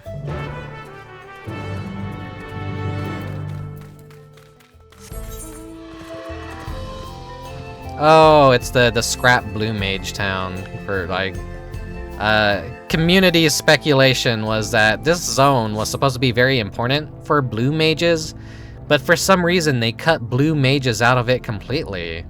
And this was like gonna be like the little hub town of blue mages, but for some reason that was just completely cut out of the script, I guess. It even has like the pattern of the blue mages on the roofs and everything, but yeah, there's like no blue mages to be seen anywhere in this zone. I think there's a small hint. But yeah, I think Dawntrail's like initial, like first half of the plot was kind of just an absolute mess. And a lot of things that they wanted to do got completely rewritten. I watched a video about it recently that pointed out a lot of good evidence of like, yeah, Wook Lamont probably actually wasn't supposed to be the face of the expansion. Her brother was supposed to. But like they kind of like forced Wook Lamont in at the last minute, thinking that she would be more likable, I guess. Anyways, yeah, if you can find that video or whatever, I recommend giving it a watch. It actually kind of like made a lot of sense and kind of showcases why this is such a mixed expansion for a lot of people. That feels like it under-delivered for at least like half of it. I like the second half of it. You know, once the Solution 9 stuff happened and we got the Cyberpunk City and everything, that's when everything kind of picked up for me. But the first half of the initial Dawntrail launch was just kind of not the best, I want to say. Right, let's question the locals about a Wolfman sightings. Should be straightforward enough, so we'll stay together this time. Just say the word and we'll get started. Ready? Then lead the way.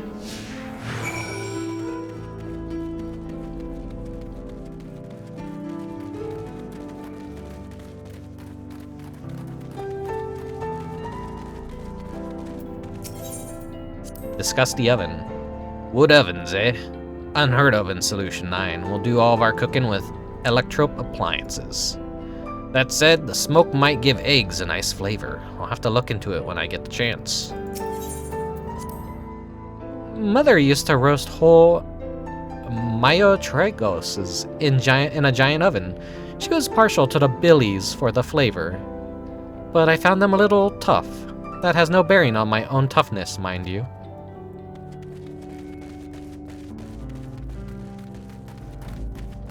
But yeah, there's never any point till I come to this in the main story at all. It was just like a little hub for an additional side quest or two. So it's like very fucking strange. This entire town was pretty much just written out of the plot for God knows what reason.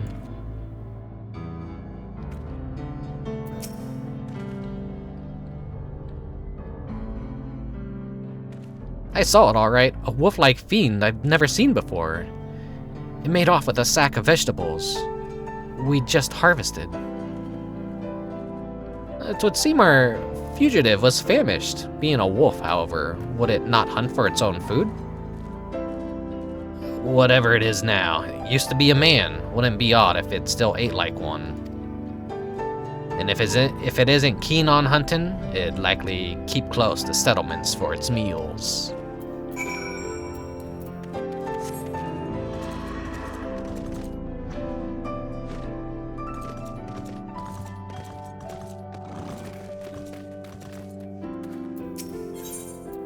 Discuss the residences. You can see the resemblance between the homes here and those in the outskirts. It was a real surprise when our worlds merged 30 years ago. Yeah, it was like 30 years for them, but like in our time it was just like a single flash of a second for us. Like time works differently, depending on like the merging that happened. It's some weird time fuckery, essentially. But everyone caught in the merge basically like aged up 30 years instantly in our time.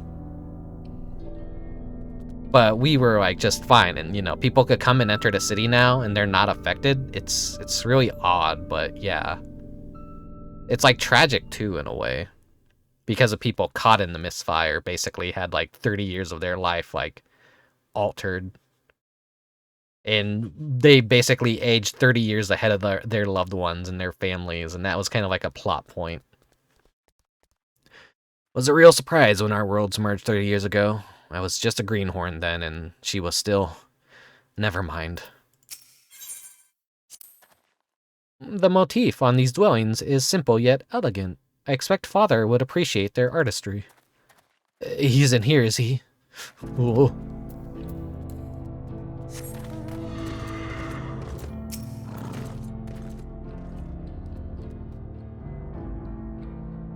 What I saw wasn't a wolf fiend, but an adorable little critter. It kept squealing at me, as if it was trying to say something.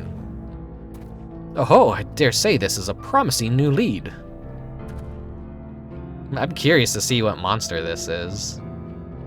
I have it. This creature is a minion of the Vandalous Wolfman. You and your soft-boiled guesses. I'd heard about strange squealing critters on TrueView, but I doubt it has anything to do with our case.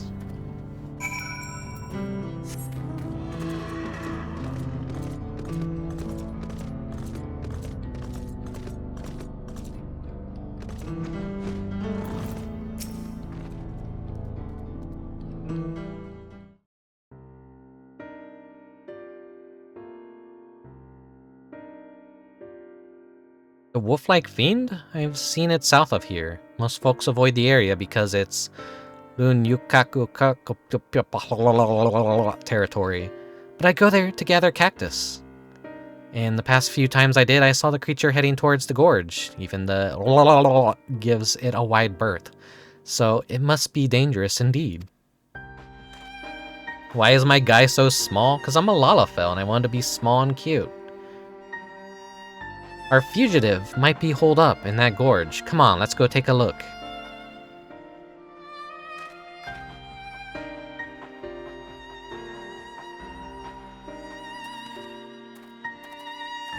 Lalafell are like designed kind of like after Taru from Final Fantasy XI.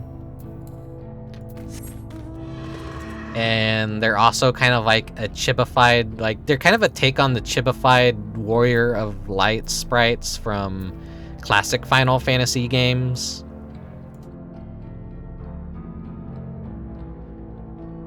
So there's like many reasons why I like Lalafell. We're basically just like a chibified human wearing like iconic cosplay. And like when we wear iconic gear to the Final Fantasy series, like it really does like look like we're kind of sprites from the classic Final Fantasy games, you know? It has like that cute simplified look that the games used to have. Though a lot of people fucking hate Lalafell. They do not like Lalafell. If you're a Lalafell in Final Fantasy XIV, you're gonna be the victim of in-game racism a lot from other players. Yeah, that's just like a part of playing an MMO though. Like everyone gives each other shit for playing the race that they want to play. But that's kind of like the fun of it, I guess, too. The Kahea Lua doesn't seem to be here right now, but this is definitely where it lays its head. I can feel it. Let's split up and search for clues. If you turn up anything, you come and tell me.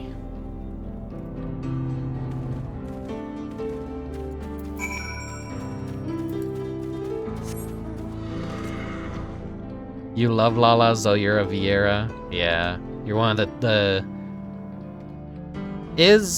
I think Vieira is the tallest of... No, that's probably Elezen. But Vieira are probably like on par with Elezen, if not like maybe a little bit shorter. Liquor bottle. I kind of wanted Vieira to be like a partially small race, like a mix between Lalafell and humans, or Midlander, whatever they fucking call them in this game. As like in that party, because I saw some concept art where it was like, yeah, they kind of looked like they were gonna be a bridge between Lalafell and Midlander, and I thought that was gonna be really cute, and like they would have a different take on Vieira, but no, they went with like the full body, like Final Fantasy XII kind of Vieira. Anyway, you know, ain't that bad, but it would have been cute to have another short race in the game kind of running around. The liquor bottle has long since been drained to the last drop. Perhaps it was purloined by the fugitive.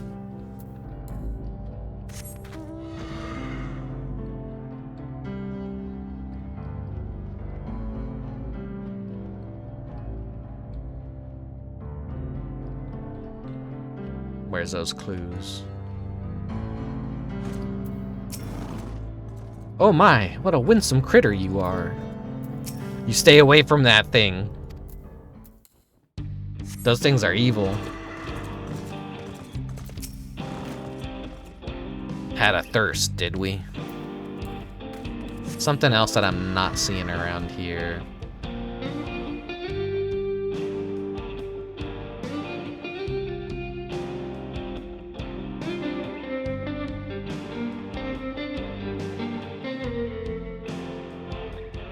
There we go.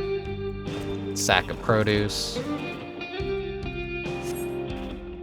This sack is laden with vegetables, likely those which the fugitive took from piece of paper. There's the oglop. Crude words have been scrawled on the piece of paper, and oglop loiters nearby, as if regarding the paper and you. Guarantee that oglop has someone's that's a human transferred into an oglop, like a reference to Final Fantasy IX. Wait, have we seen the Cid of our universe yet?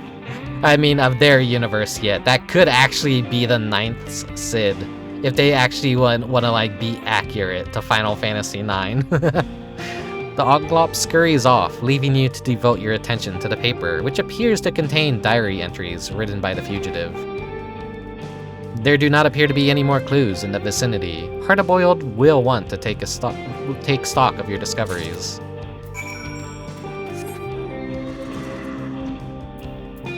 I hope Colchis isn't watching, because if he is, I'm like spoiling parts of Final Fantasy IX.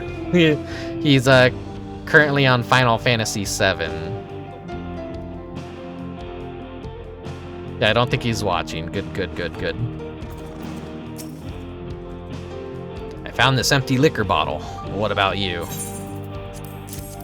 Here's all this crap.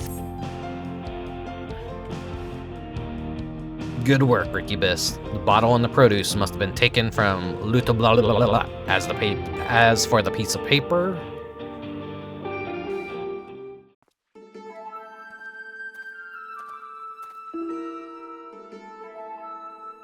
these are diary entries, all right. I'll read them out. Another good day's destruction. I reduced the barn to rubble in moments. Well, before anyone was the wiser. My newfound strength is truly astounding. The researcher contacted me. He wanted me to put on a bigger show, and will provide barrels of ceruleum for the job. This is going to be my tour de force.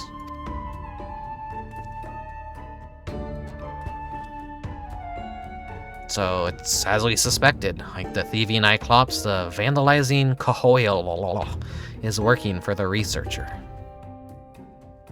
But I must say, for him to leave incriminating evidence out in the open, where enterprising agents of inquiry can easily find, is rather careless, is it not? When he was apprehended as a man, he'd left a diary of his misdeeds lying around, served as incontrovertible proof of his guilt. To do it again, knowing full well it led to his downfall, perhaps he has some sort of clever design. Or perhaps he's just an idiot.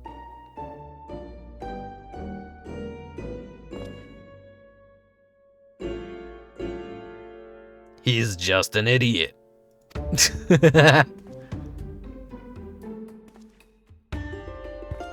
At any rate, if our fugitive has barrels of ceruleum at his disposal, then we must exercise the utmost caution. The tiniest spark could cause an explosion to dwarf even Nashu's delights, so I ask that you refrain from using your gun.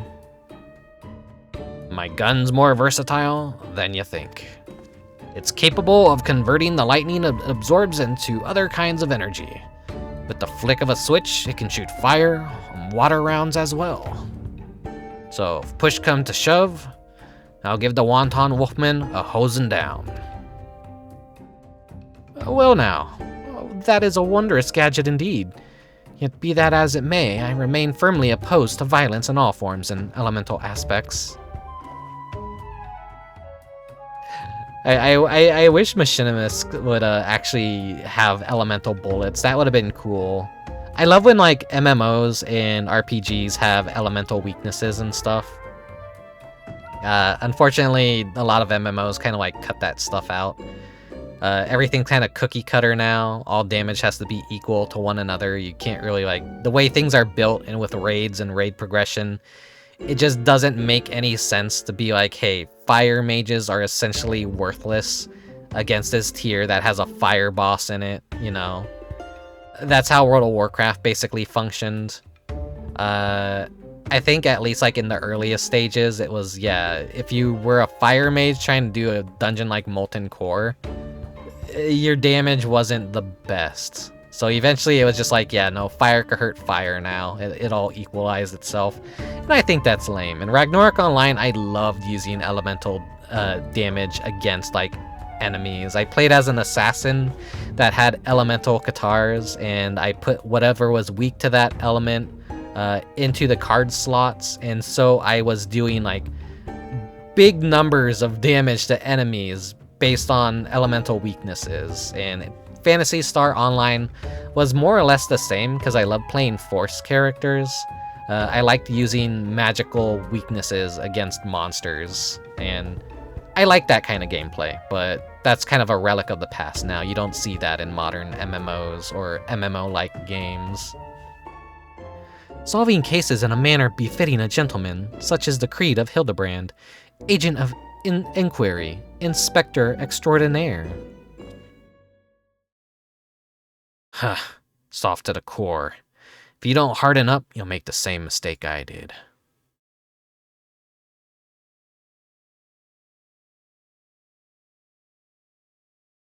As a rule, I don't talk about my past. But if there was ever a time to break that rule, now would be it.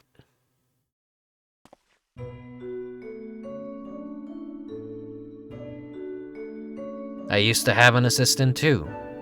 She was a lot like your own Nashu. A real sweetheart. But she's gone now. Killed by the Crime King because of me. Because I was too soft. The Crime Kings... no. The Crime Kings descended from a line of mages. Carnelian's his name, and he wielded powerful magic with a whispered word and a flick of a wrist. Doesn't have to rely on fancy gadgets like ordinary folk. We had him at our mercy, me and my assistant. But then he started spinning a sob story like a hard-boiled milk sob. I lowered my gun. That was all the opening Carnelian needed. He cast a spell before I could blink, and I would have died where I stood if my assistant hadn't leapt in the way.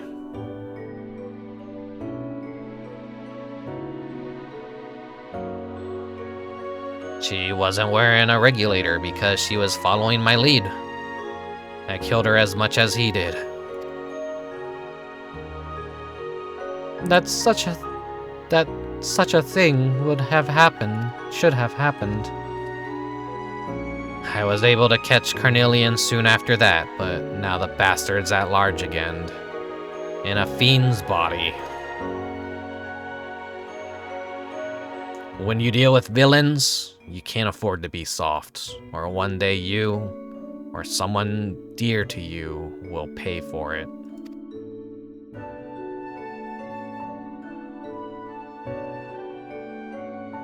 Now then, we've confirmed the Vandals here, but what is it that the researcher wants to achieve with this destruction spree? Well, first things first, we need to alert the Dust Watch. I want to be ready when the Vandal strikes next. You know where to find them?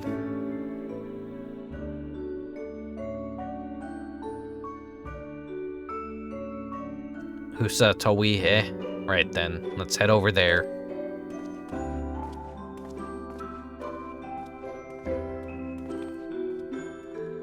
To think that the detective had suffered such a terrible tragedy. I struggle to find the words.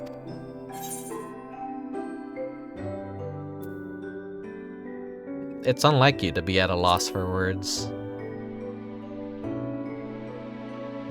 Though I get it, I'm not really good at handling, like, sad stories, too. You are right, my friend. As ever, I shall endeavor to be true to myself.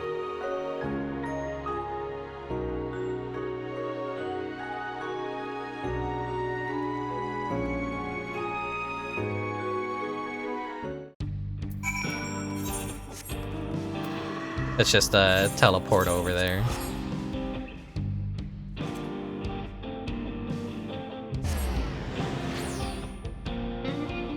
I spied someone fishing in the distance, so I think there's like a special spawn active with this weather pattern in this time. Final Fantasy XIV fishing is like pretty crazy with like some of the patterns and times you have to wait for.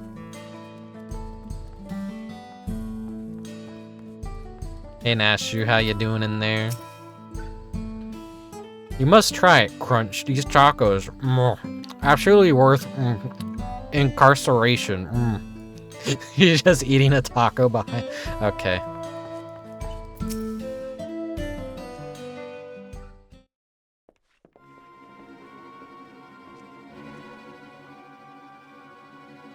Stay strong, Nashu. Soon you'll be free.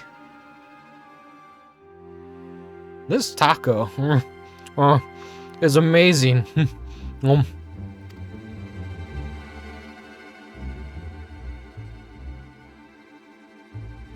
Ah, it's you lot. What is it?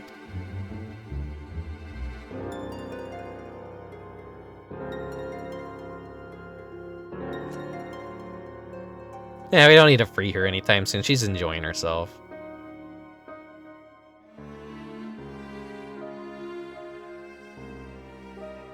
I'll be damned. Just a moment ago, we received a message from someone claiming to be the Vandal. They've declared that the train's their next target. I was about to dismiss it as a prank, but I've heard your report. I'm inclined to believe the threat is real. Then we need to get to Shaoloni Station right away. Indeed, I'll gather my men and hurry there. As for Nashu... yeah, she's safe. 'Twould be best if she remained here for now, I think. Detective, keenly though I feel for your loss, I must reiterate my staunch opposition to violence. Whatever may await us, I believe that we must strive for a gentlemanly resolution.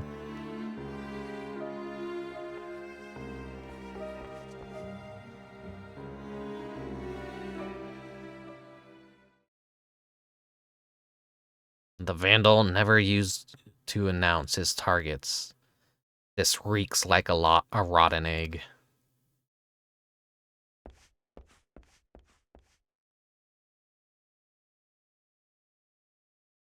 Huh? Is everyone in on it here? Is that an imposter?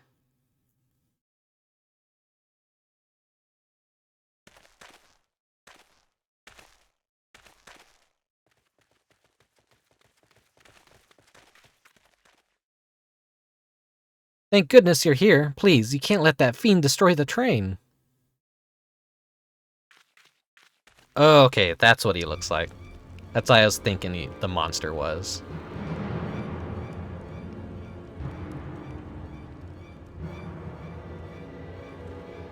We're on it. Get somewhere safe.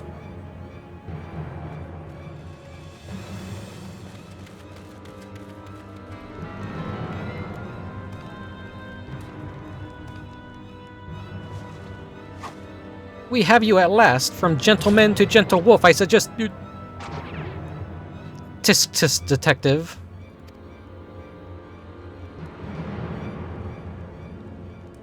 Over there. A dame in distress.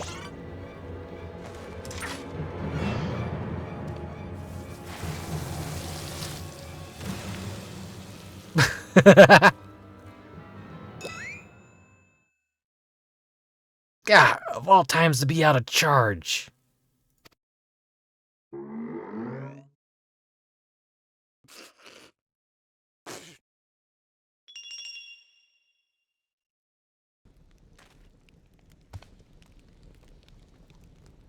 Give a man a fright, will you?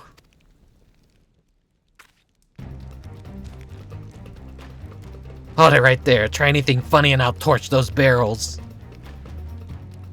They're filled to the brim with ceruleum, enough to blow up us all sky high.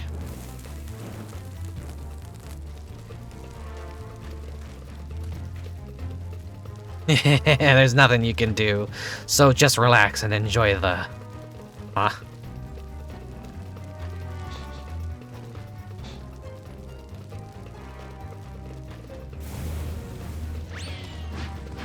Huge!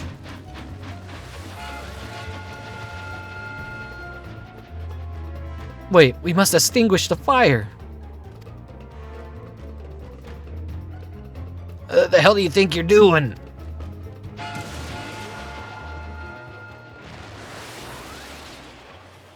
I shall stop this runaway wolf-like train.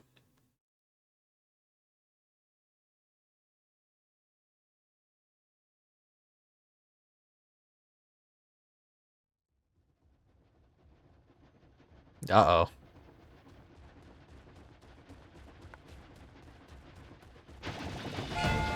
I fear he is disinclined to stop.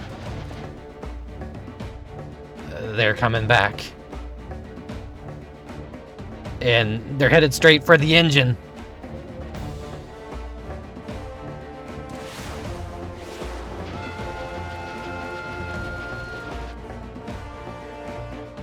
Damn it, if only I could use my gun.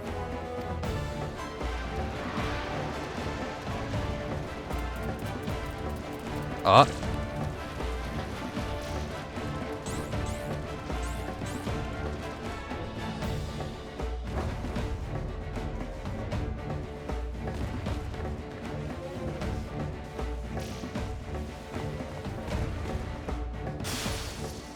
Oh no.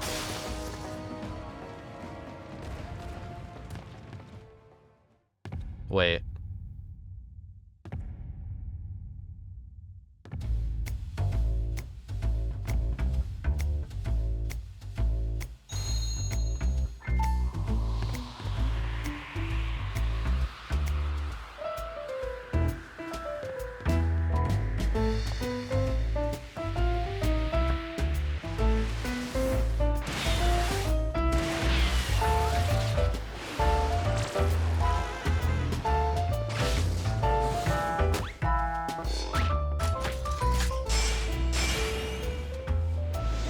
Oh.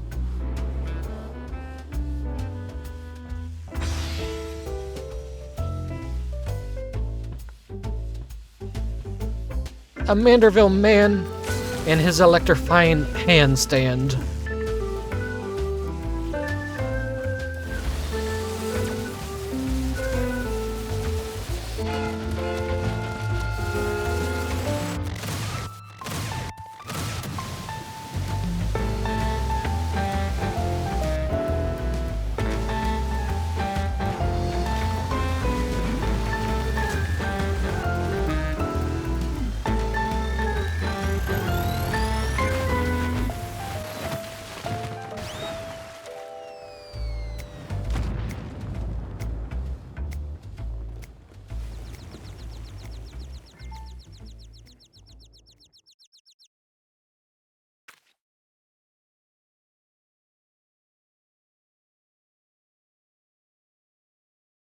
You did good, Softy. You did good. What is going on? That immaculate form. That's just the Hildibrand magic. The best parts of Final Fantasy XIV, in my honest opinion. You as well, Detective. You as well.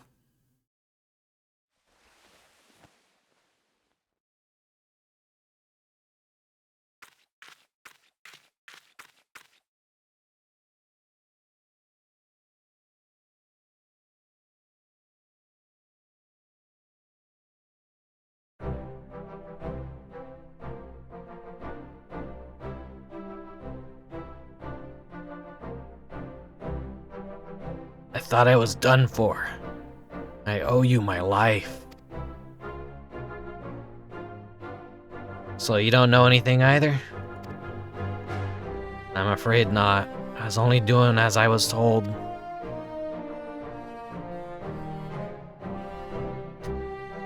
Then the researcher's true objective remains a mystery. This chaos and destruction can't all be for its own sake, can it? If you have learned your lesson, then I suggest you surrender yourself to the Dustwatch. You'll be safe in their care and receive regular meals besides. Alright. I'll go quietly.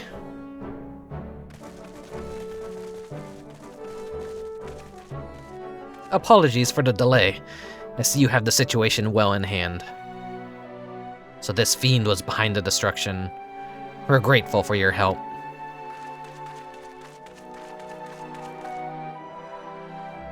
Despite appearances, he was originally a man, so treat him like one. Is that so? Understood. He'll be treated with due dignity.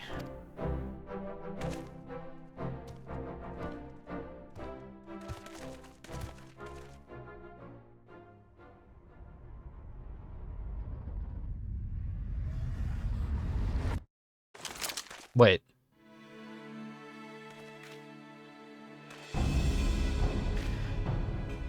You're still soft, hard-boiled, as you always were.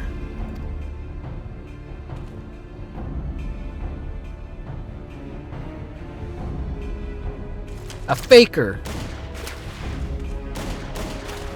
Oh.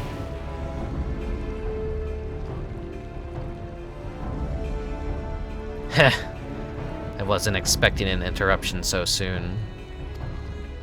But no matter, the commotion has drawn you all here as intended.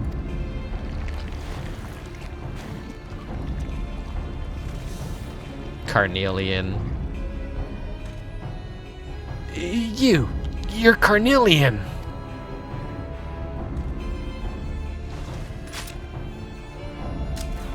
Don't do it. Don't do it.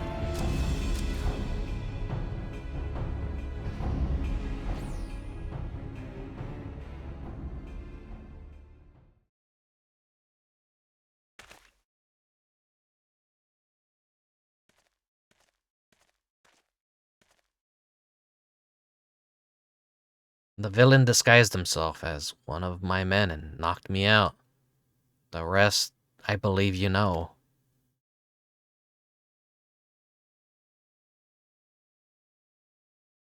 It seems Carnelian's also working for the researcher. And this was just a diversion. What's that bastard's game?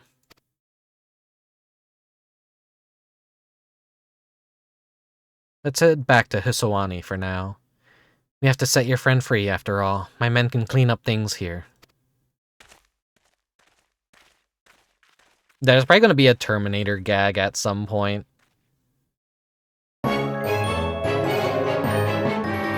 Orbert, thank you for the raid. Hello, hello. Let me do the little shout out for you. I'm playing Final Fantasy XIV today. We're near the tail end of it. Let's see, we're playing Captain Wayne Vacation Desperation. Isn't that like a Doom-like pirate first-person shooter game? Or something? Or am I like mistaking it for something else? I feel like I've heard that name before. Yeah? Okay, I'm right. I'm on the money. Thank you very much for the raid. Welcome, welcome, welcome. You got post-stream stuff to take care of? Feel free to relax and raid and scoot if you need to. Your hands are starting to hurt. That's a sign of a good boomer shooter then. Right, let's get the lady out of her cell.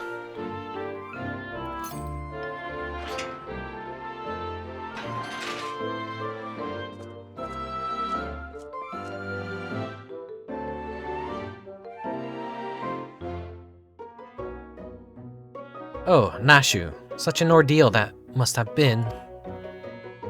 Oh yes, hors d'oeuvres, or she probably said like hors d'oeuvres or amazing or something. She was enjoying those tacos in that jail cell.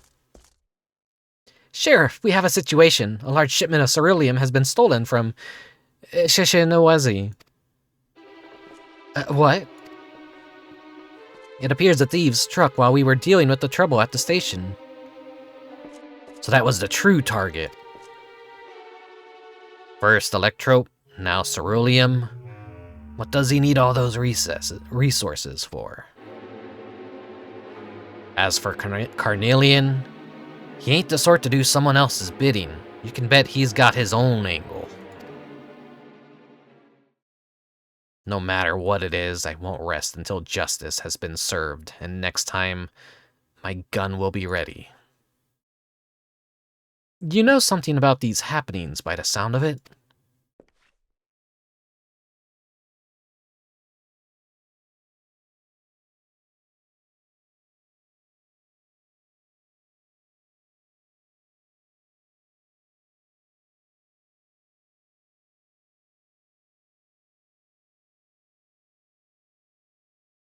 So this extends beyond Shaloni. Even if we have the manpower, the Dustwatch can't go trapezing about in other jurisdictions, so I think it'd be best if we left the matter in your hands. Yeah, you can leave it too.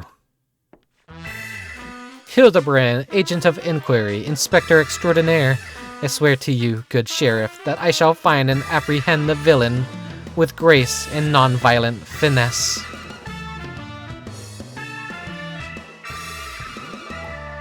We'd be grateful. Naturally, my men and I conduct a thorough investigation into Shaloni. If we learn anything, we'll be sure to let you know. Come on, let's head back to Solution 9. I could use a hard-boiled egg right about now. Maybe even 2.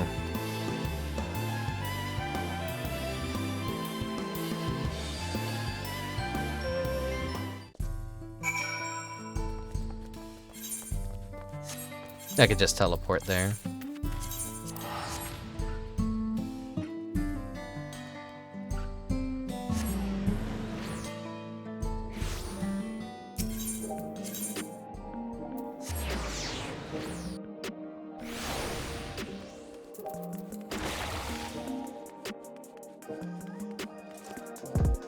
This looks like it's the end of our tale. Until, the next, because patches usually come in waves, like, there's, like, the main, like, we're on 7.4 now. Probably, like, 7. It's like a minor following patch. They do content in waves and patches, and so the Hard to Boil extension will probably be around maybe Easter time, or we will see, actually.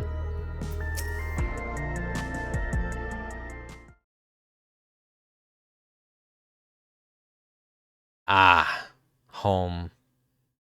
I didn't mind it out in the wilds, but for this sentimental old fool, nothing beats this neon-lit city. Now, I'll get back to working on the storage device.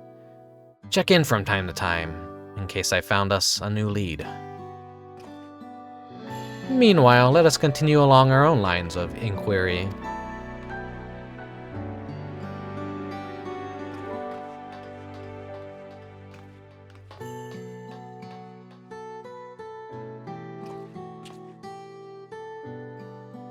Pray, do not blame yourself for your assistant, Detective.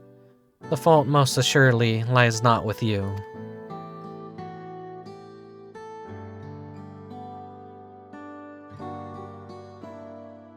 Huh.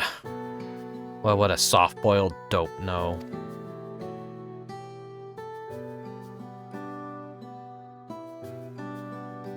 Just take care of your own, eh?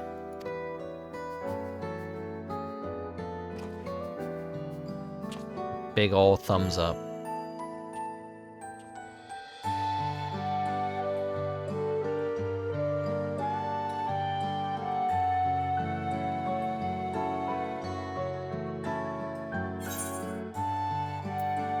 There's the Oglop.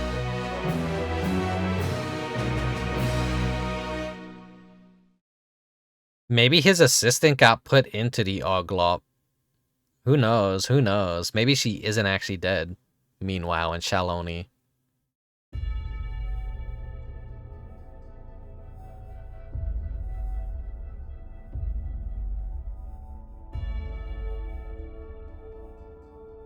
Excellent. Soon the plan will come into fruition.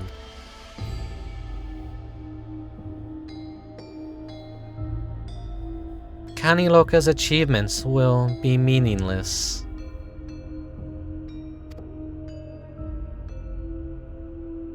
Next to what the heavens have gifted me.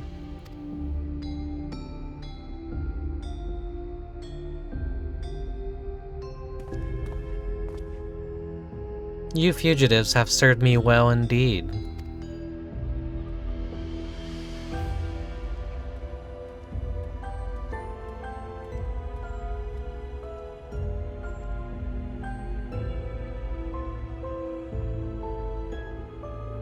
And you, me.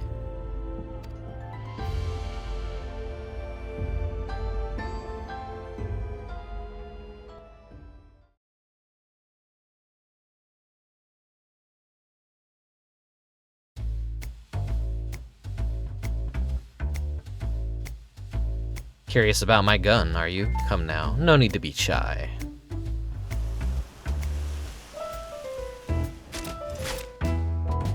She's a Molt Python Maximum fitted with a custom shot barrel. Being made of electrope, she can convert her lightning charge to fire rounds and other energies. The double action trigger means she's as fast as you are, and the ambidexterity safety means she's at home in both hands. The ventriloquated ribs help keep her cool and reduce the risk of malfunction when things really heat up. The recoil spring guide rod takes the edge off her temper, while the extra long ejector rod housing serves to...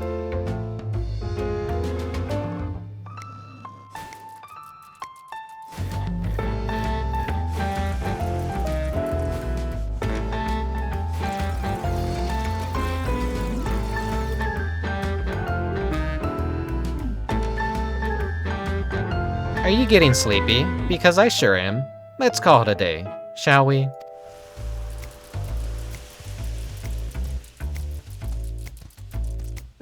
I don't have anything in particular to say about my alchemy tools. Till next time.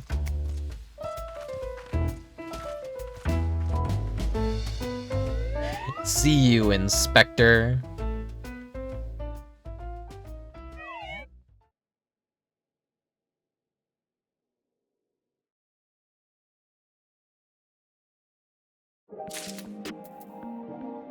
Alright, well, that's the Hildibrand for 7.3.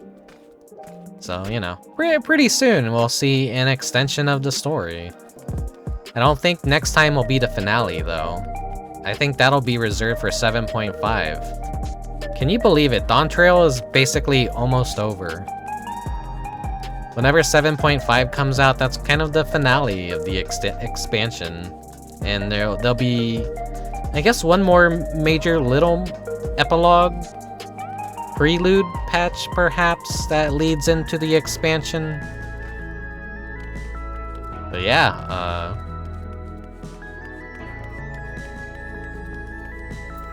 today was a little bit of a longer Final Fantasy XIV event stream.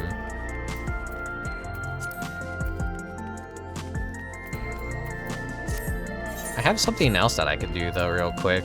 May as well just unlock the Savages for this raid tier. A little bonus, if you will. Not that it'll be interesting or anything, perhaps.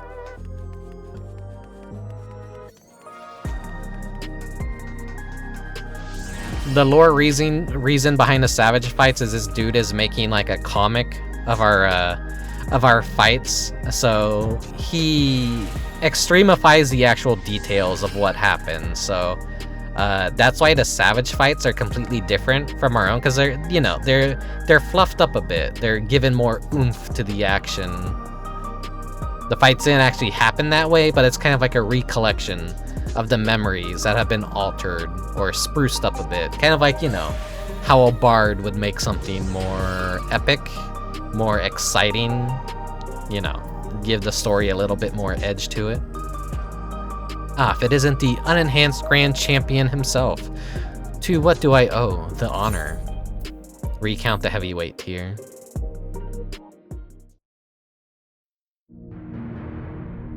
Ready to share your experience of the heavyweight tier? Wonderful, I've been waiting with bated breath. More than one shocking secret about the Arcadion came to light with your rise as the Grand Champion. It is true, but as before, your matches are where my interest lies. And what matches they were. Even now, I vividly recall the excitement of your thunderous clash of wills with the Tyrant. And just when all thought it was over, the monstrous Lindworm emerges to offer you a fiercer battle still. Truly, each and every one of your encounters had me utterly enraptured. And so, as I look at my draft for my latest tale, nothing should please me more than to hear about the man of the hour himself. Pray tell all, my friend.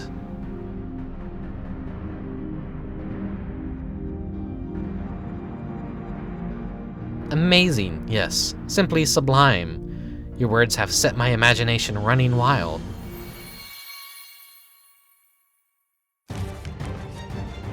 For example, what if Femme Fatale's spectacle of slaughter were even more gruesome, her weapons even more wicked?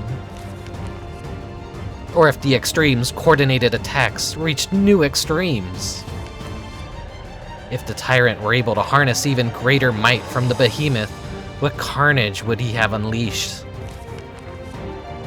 And finally, if the Lindworm's regeneration knew no cease, and it could revive itself from the minutest essence, could it ever possibly be defeated?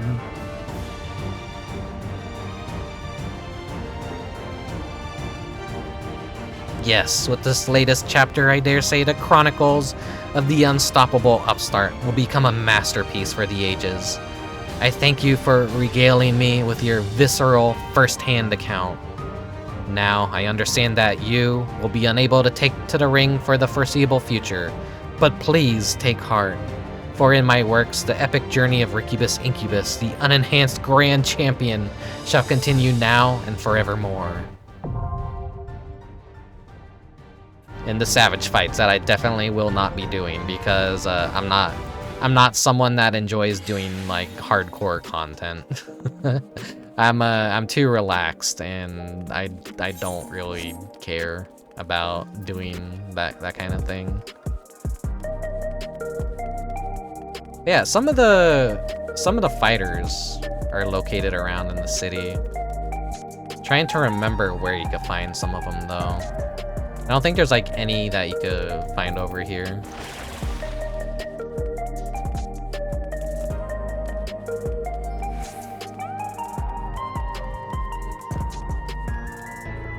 I would like to find Sugar Riot, but I don't know where she is.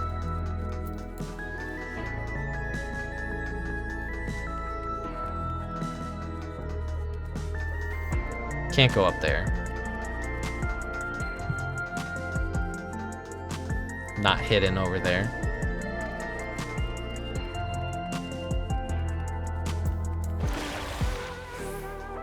There's one place I want to go check, maybe down in the residential area.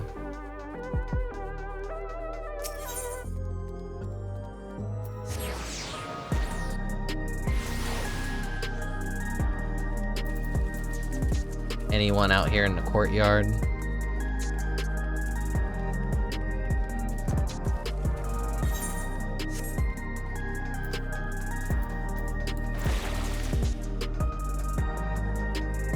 No one around there. Am I able to go into the rooms? No.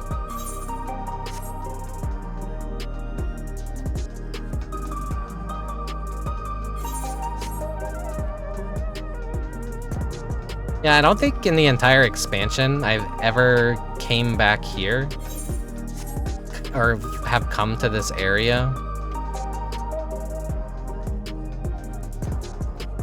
Though it was, it was used in a cutscene.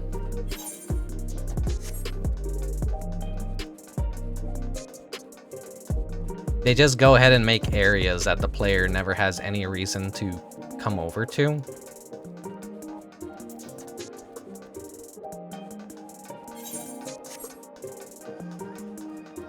Let's see if anyone's like down here.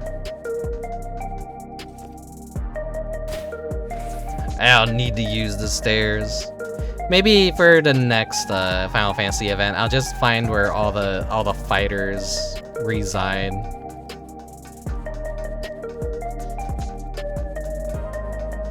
They're doing well. That's a little minor character that was important to the plot.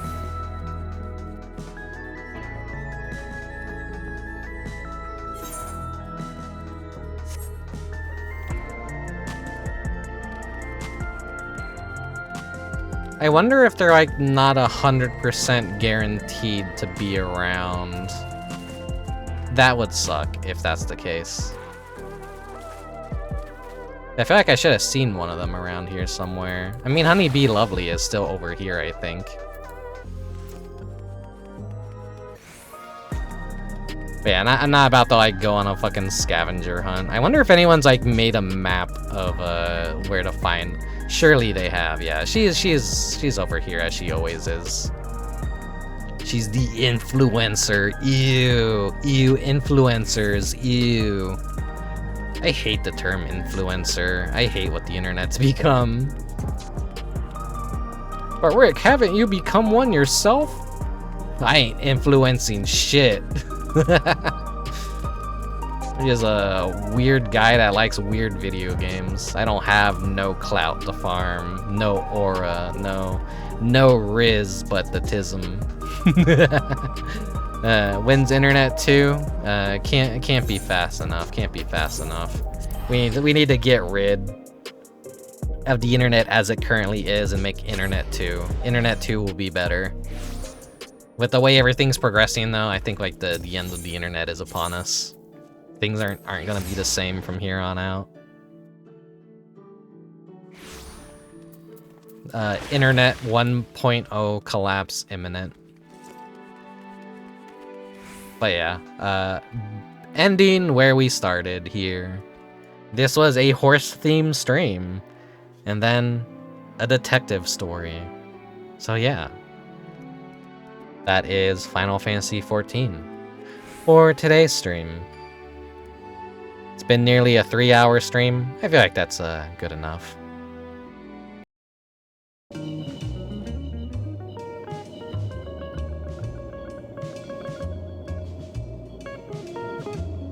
Fun stream. Thank you. Glad you guys enjoyed it. I expected no one to show up for another Final Fantasy XIV stream, but thank you guys for showing up today and dealing with my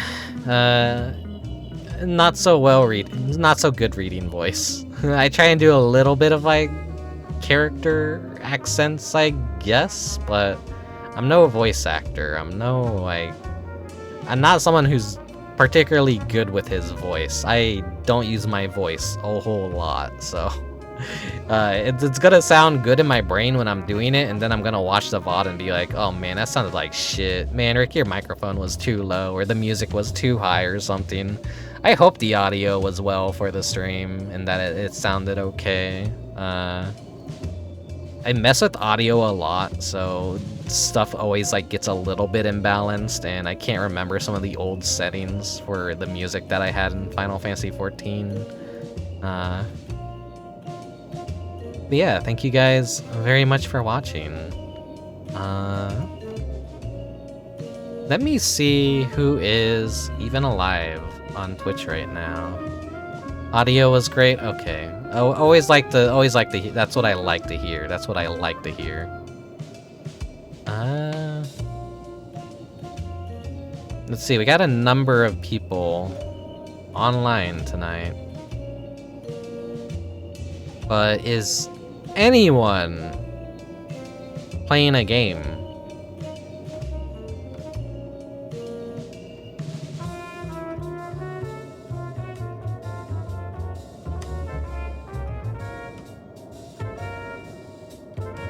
Oh, okay. I see. I see who my raid target's gonna be.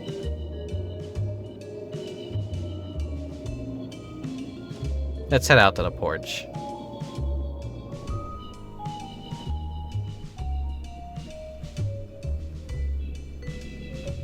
Okay, thank you very much for joining me today for the first stream of 2026, which was a Final Fantasy XIV stream, so either an okay way or a lousy way to start the year. Hopefully next stream will be something a little bit more interesting for you guys.